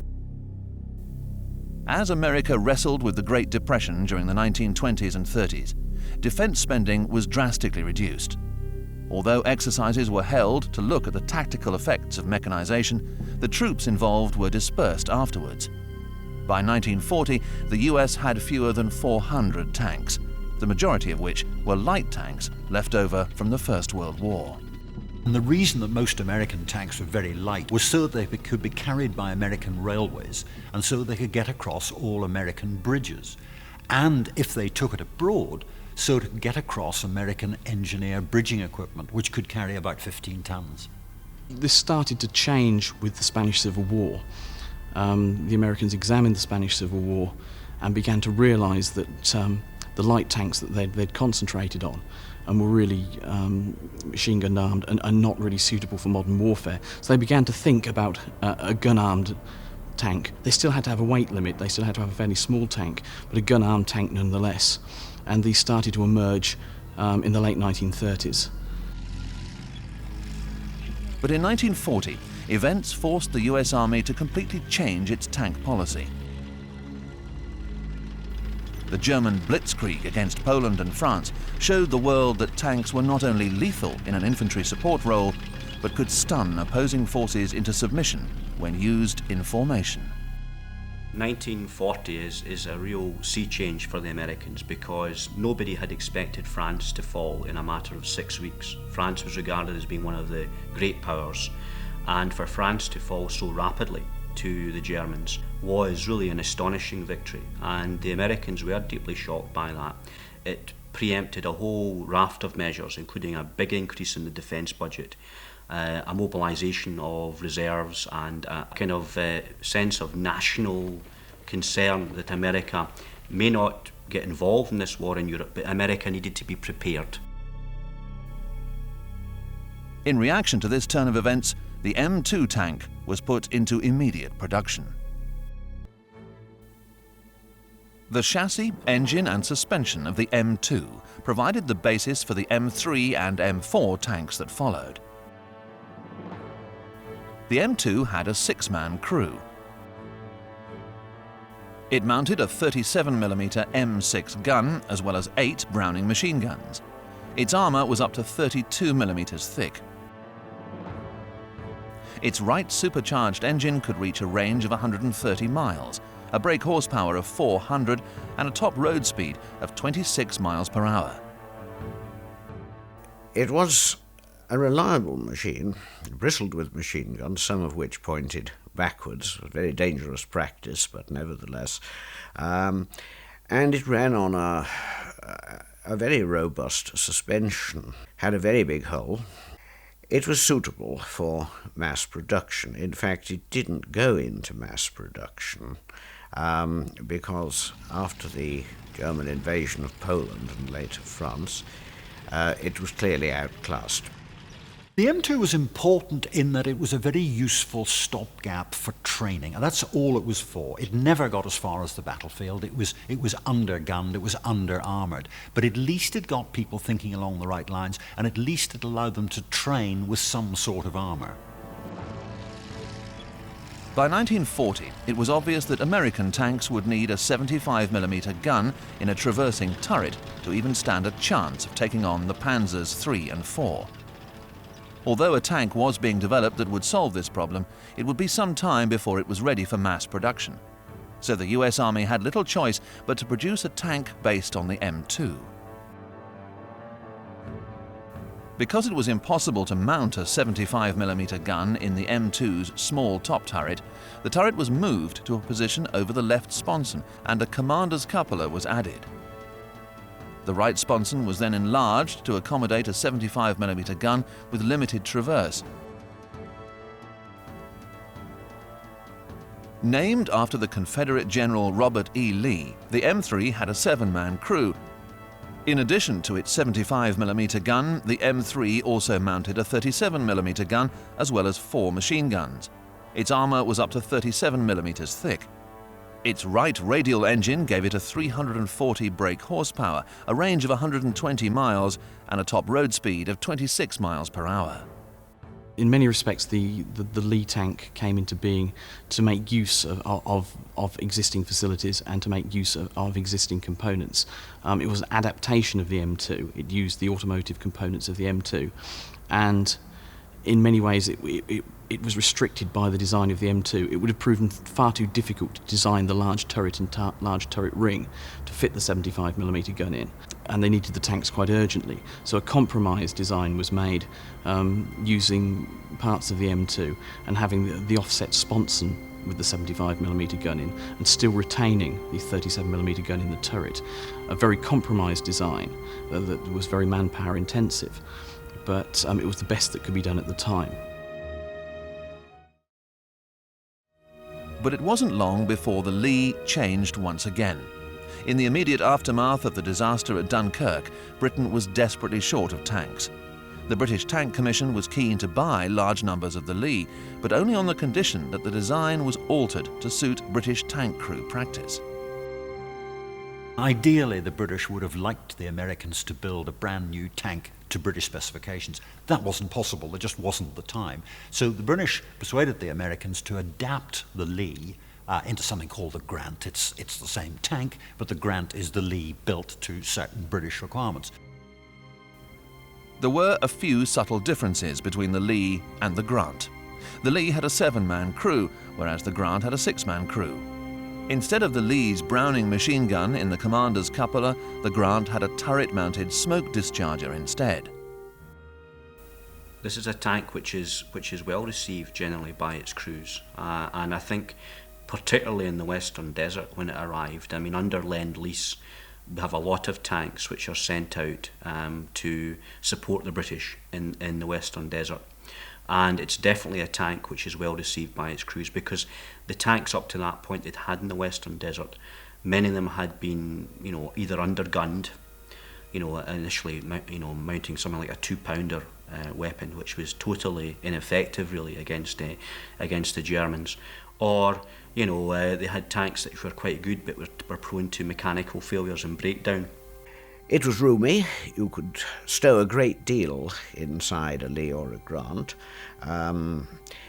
It was rather a noisy vehicle in some ways. The suspension squeaked a lot. You couldn't have a silent move towards your objective.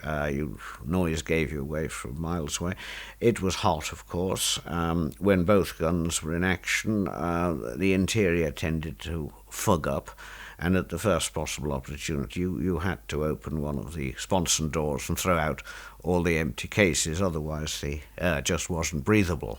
And you've got this enormously tall tank, which is very, very difficult to conceal in desert conditions. And also with the gun load, the main gun load down, it's not as if you can fight hull down with the turret just protruding above the crest of the hill. You actually have to go right up and have the whole hull exposed. So it made a very, very big target. And also with the big crew all clambering over each other inside, again this caused problems. But it did have the 75mm gun, which was absolutely crucial.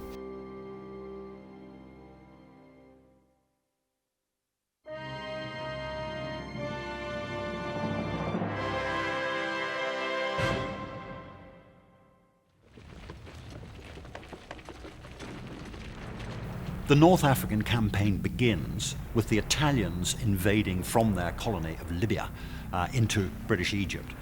They then get a very bloody nose. The British trace them all the way back to Benghazi. At that point, the Germans get worried. They cannot allow their only major ally to be defeated completely in North Africa, so they reinforce. So the battle goes backwards and forwards. And in each case, the person doing the chasing essentially goes too far, runs out of petrol, runs out of track mileage, runs out of rations, and then gets pushed back again in turn. Rommel was advancing right up towards the Egyptian border, and really we were not faring terribly well in armoured combat. The German 88mm gun was still dominating the battlefield, and this was causing enormous problems. And the principal problem was the fact that these guns could not be engaged with the British 2-pounder and 6-pounder anti-tank guns, which simply didn't fire a high explosive shell that could deal with an in-placed anti-tank gun. And really something had to be done, and had to be done quite urgently. The Grant's baptism of fire took place on the 27th of May 1942. Besides a number of Matilda infantry support vehicles, British forces had 167 Grants. The whole thing with the Lee and the Grant, we were actually able to denude US home-based tank units and fetch those tanks over. And so yes, we were building quite a large stockpile of tanks immediately before El Alamein. The Grant Lee tank was something which was very much seen as a good tank. It could travel at 26 miles per hour. It had a gun which could match the Panzer Mark III. Its construction, using that rivet construction, made it also a tank which could be easy to produce. And so I think it was a very reliable tank, and certainly when it went to the Western Desert, after the mechanical problems they'd had with the Crusader tank and with some of the other cruiser tanks. And so it was regarded initially as a very effective tank, and it did serve very well in the early part of the war.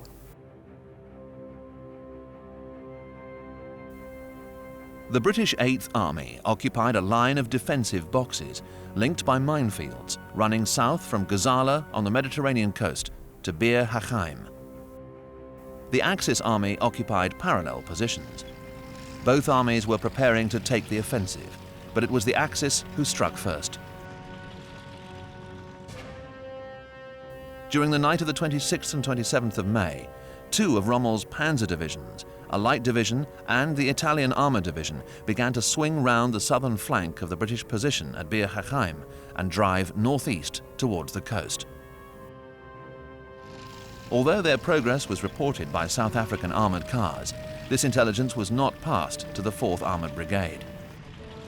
The disastrous result was that one of the brigade's regiments was caught deploying.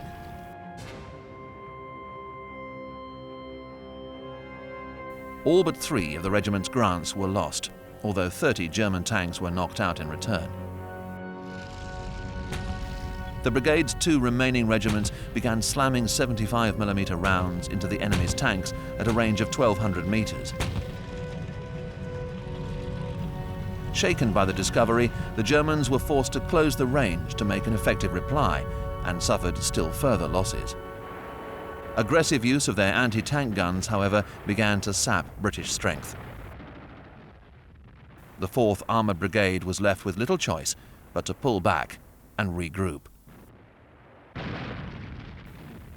As the battle for Gazala raged throughout the afternoon of the 27th of May, 2 brigades from the 1st Armoured Division entered the fray, accompanied by a regiment of Matildas.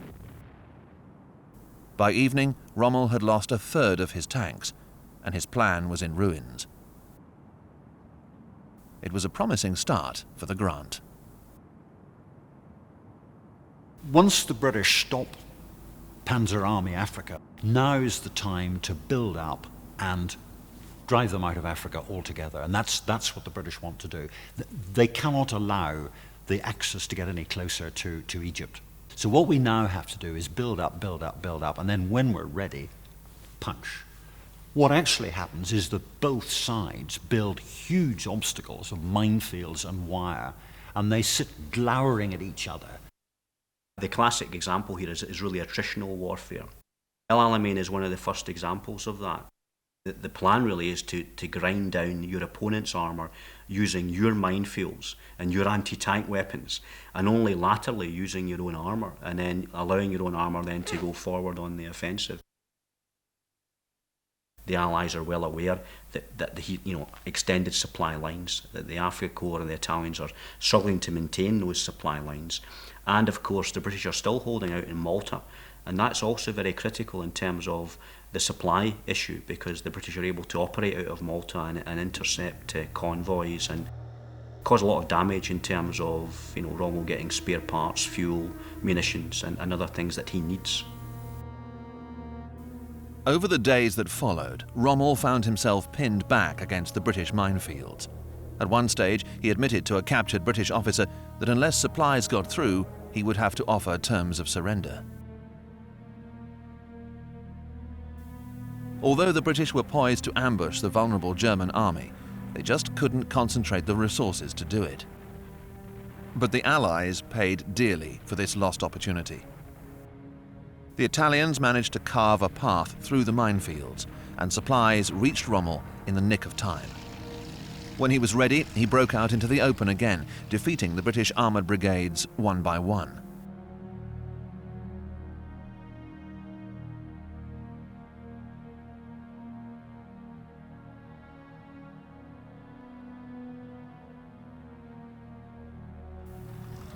On the 20th of June, Rommel took Tobruk, setting the seal on his greatest victory. But at this point, he became a victim of his own success. He made the fatal mistake of pursuing the 8th Army, triggering a series of events that would ultimately lead to his greatest defeat.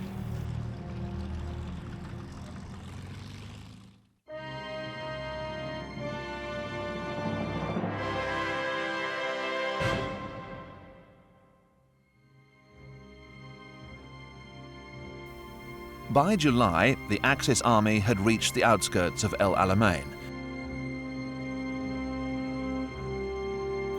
But Rommel found himself in a strategic straitjacket. He lacked the fuel either to continue his advance or retreat. Both armies consolidated their positions behind deep minefields.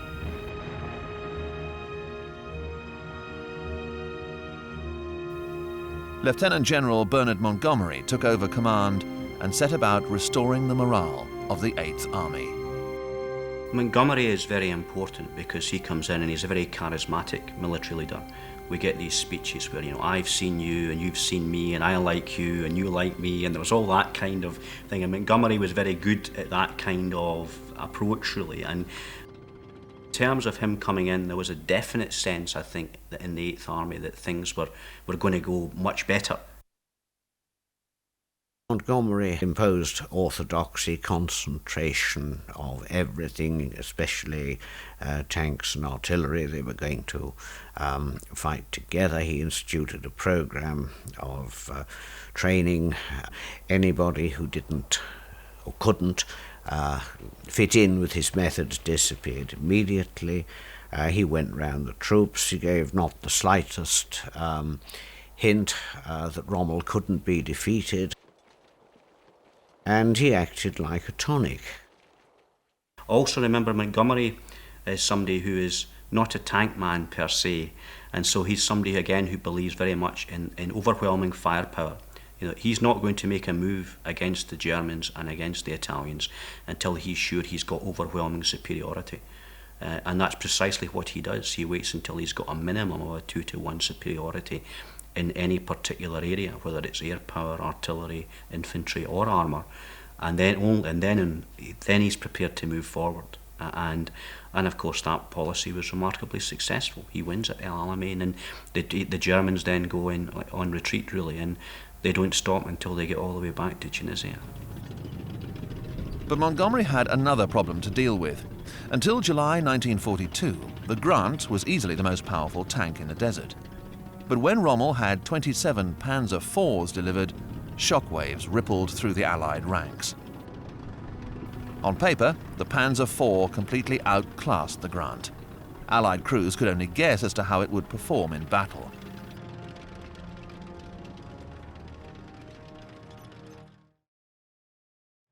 So the Grant was demoted from desert predator to Egypt's last hope.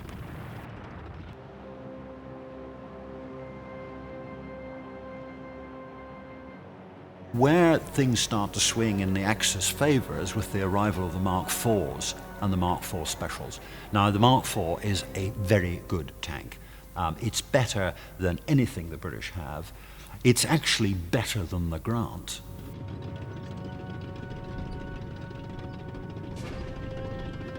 I don't think the Grants met the Mark IV Special until the Battle of Halfa. It certainly caused us a great deal of surprise. Until then, the Grants had more or less been the dominant tank in the desert for the short period between May 42 and August 42. From the German point of view, of course, they could never get enough of them to North Africa to really make a difference. So locally they made a difference. They won local battles, but there were never enough of them to win the campaign. By the end of August, Rommel had accumulated just enough fuel for one last push to the Nile Delta. On the night of the 30th and 31st of August, he began to break through the British minefields on the southern sector of the front. But this took far longer than he'd planned, and he sustained unexpectedly heavy casualties. Once through, he started to head northeast, as he had done at Gazala. Towards evening, this brought him into contact with the 22nd Armoured Brigade, which was positioned on Alam Halfa Ridge.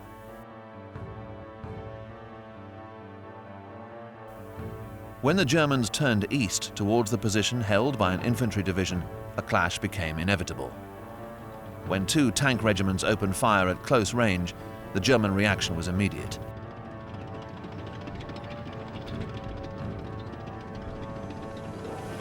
Led by their Mark IVs, their advance was so fierce that a squadron lost all 12 of its Grants within a few minutes. Reinforcements were brought up to plug the gap in the Allied line.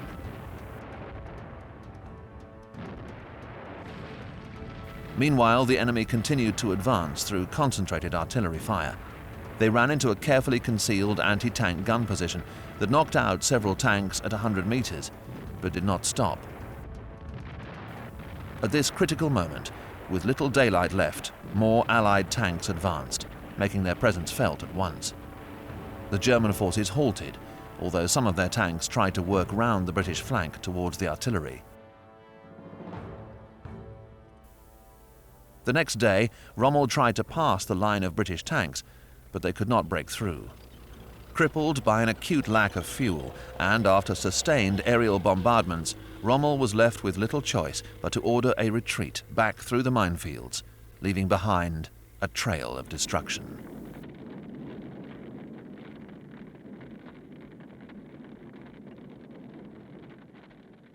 Rommel was a great Boy Scout. He was a charismatic leader of men and a very brave soldier.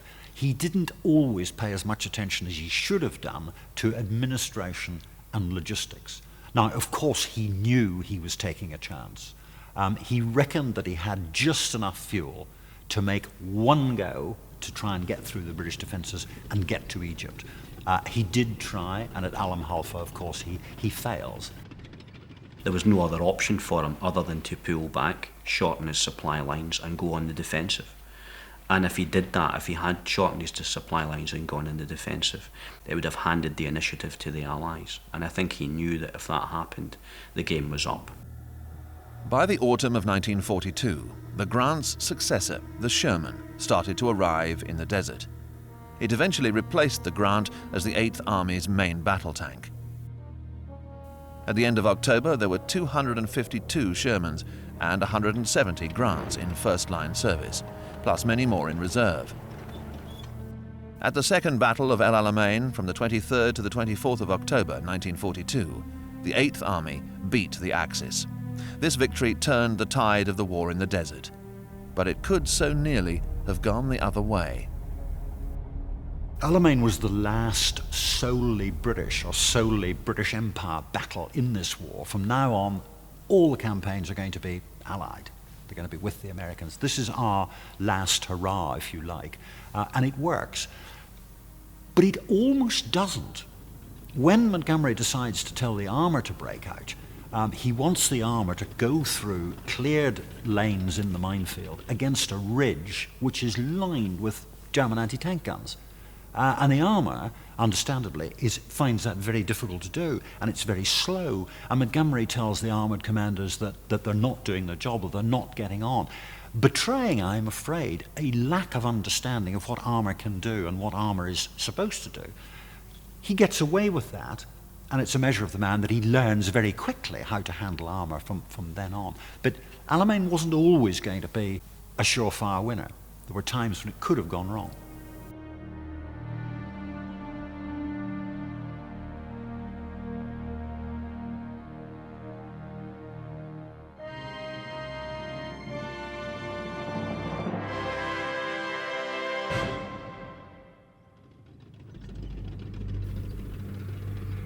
After being defeated at El Alamein, Rommel salvaged what he could from his shattered army and began the long retreat that would end in the valleys of Tunisia. On the 8th of November, the Anglo-American First Army landed in Morocco and Algeria. Anxious to maintain its presence in North Africa, the Axis began shipping troops into Tunisia, hoping to fend off the First Army's advance from the west and Montgomery's 8th Army from the east. Winter rains held up operations for a while, but in February 1943, the Axis Supreme Command decided that a spoiling attack should be mounted against the inexperienced First Army. Using the sword and shield tactic, the aim was to break through the Kasserine Pass and threaten the Allies' lines of communication, forcing them to withdraw into Morocco.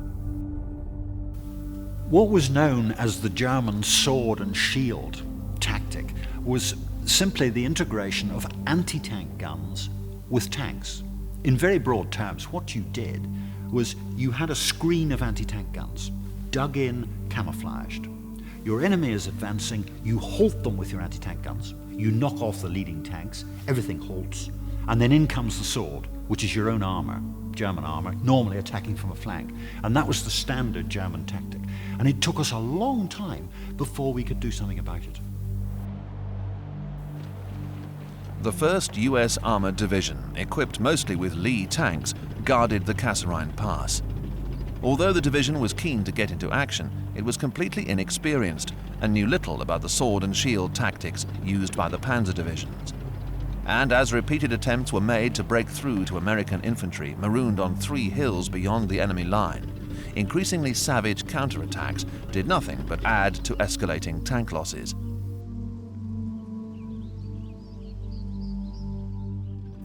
When counterattacking along the Spitler-Sidi Bouzid on the 15th of February, part of the 1st Armoured Division ran into a well-concealed anti-tank gun screen and was then itself counterattacked on both flanks, losing 46 tanks and many other vehicles.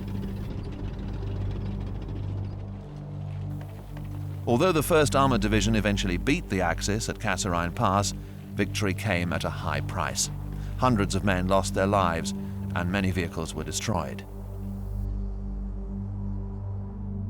Harsh lessons were learned about the Lee Grant.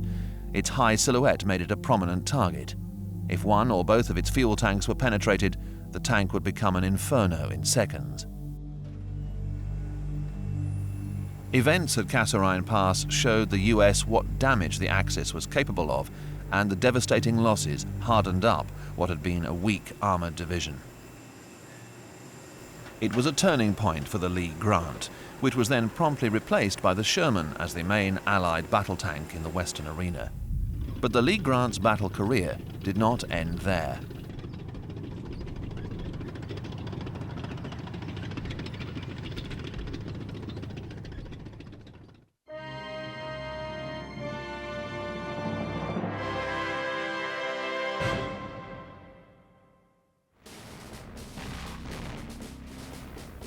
In December 1941, the Japanese 15th Army invaded the British colony of Burma, driving its small Allied force to the Indian border.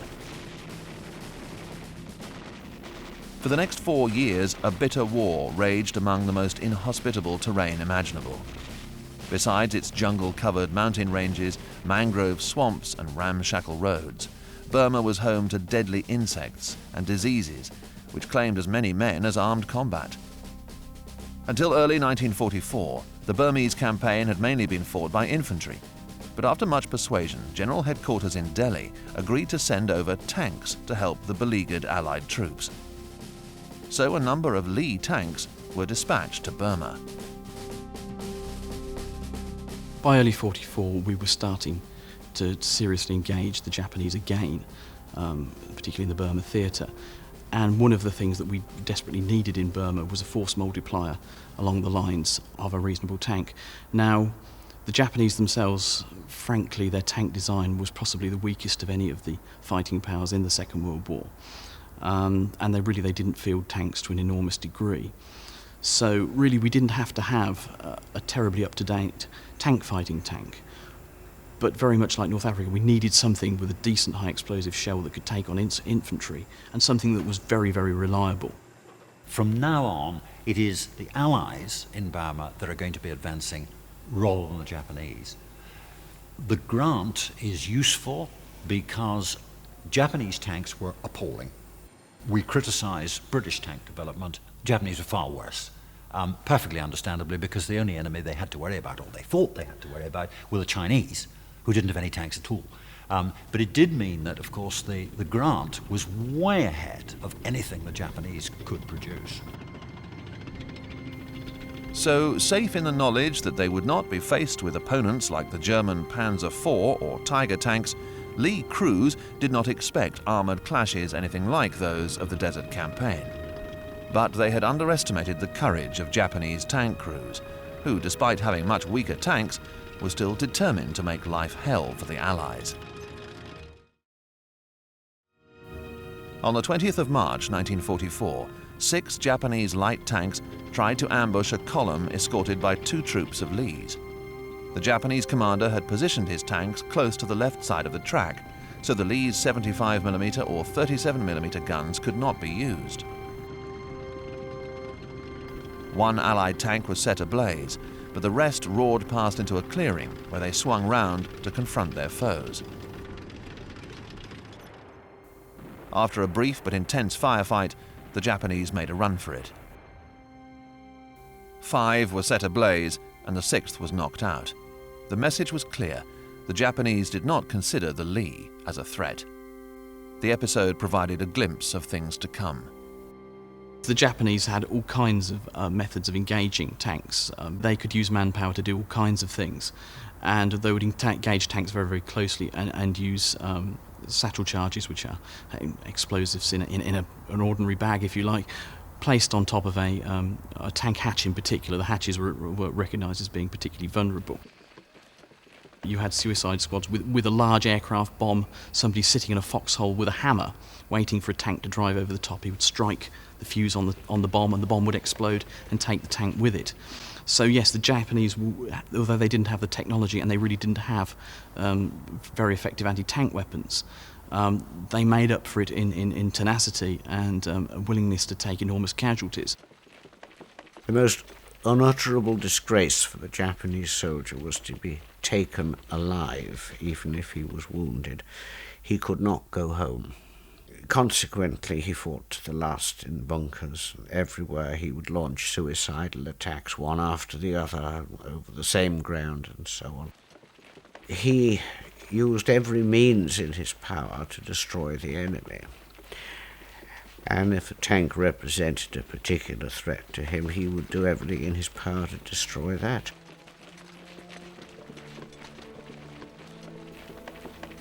Despite the inferiority of Japanese tanks and anti-tank guns, Allied soldiers still faced a terrifying menace.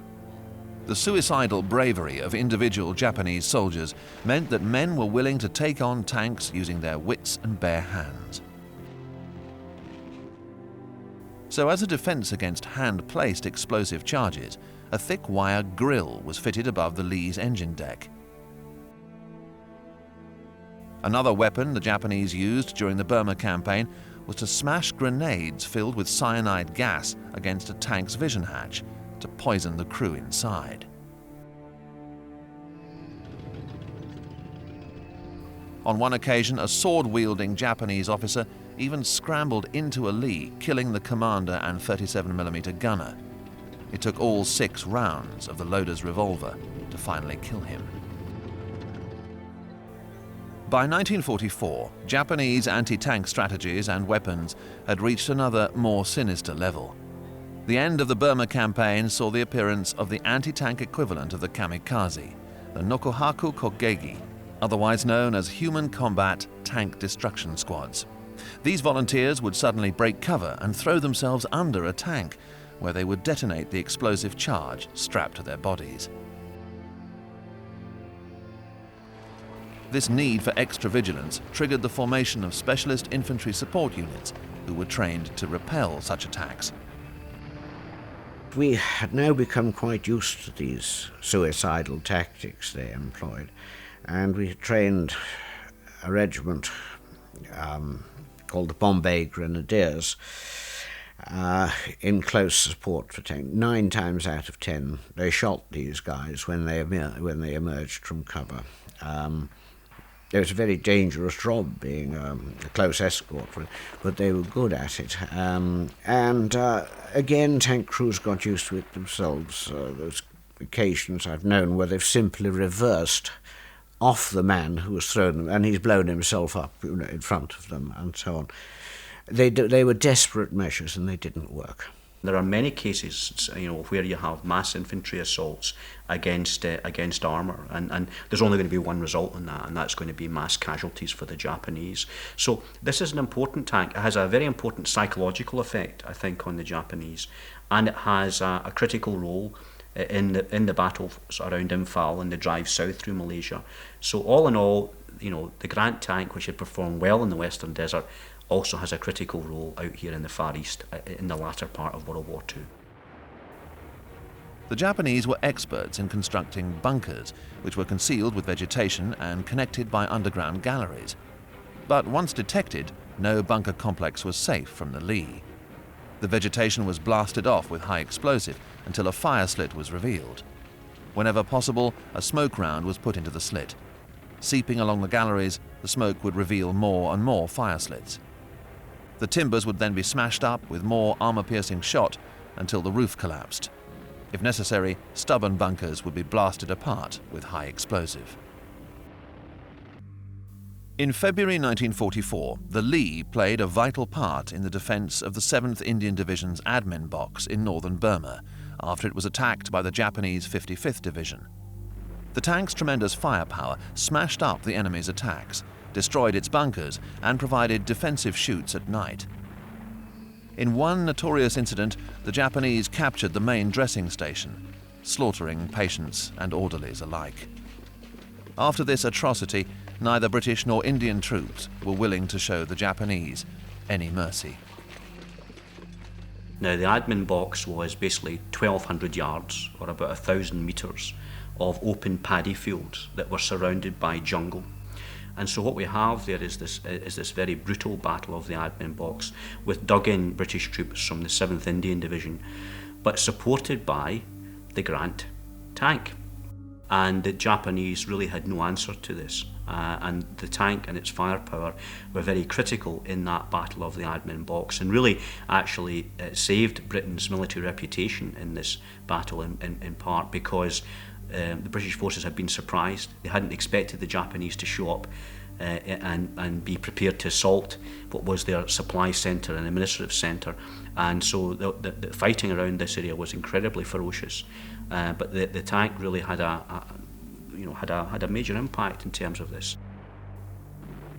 In March 1944, the Japanese launched Operation U-Go, an attack on the eastern Indian region of Assam.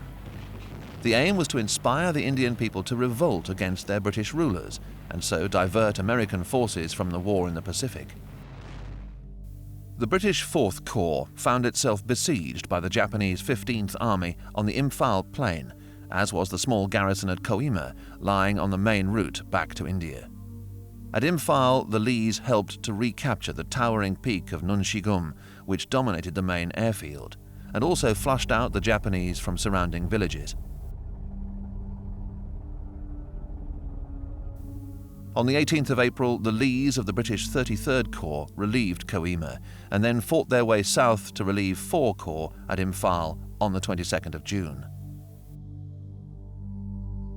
The Allies captured Mandalay on the 20th of March 1945 after a diversionary attack was mounted at the vital enemy communications centre of Matilda. Starved of supplies and ammunition, the Japanese divisions holding the Irrawaddy line simply disintegrated.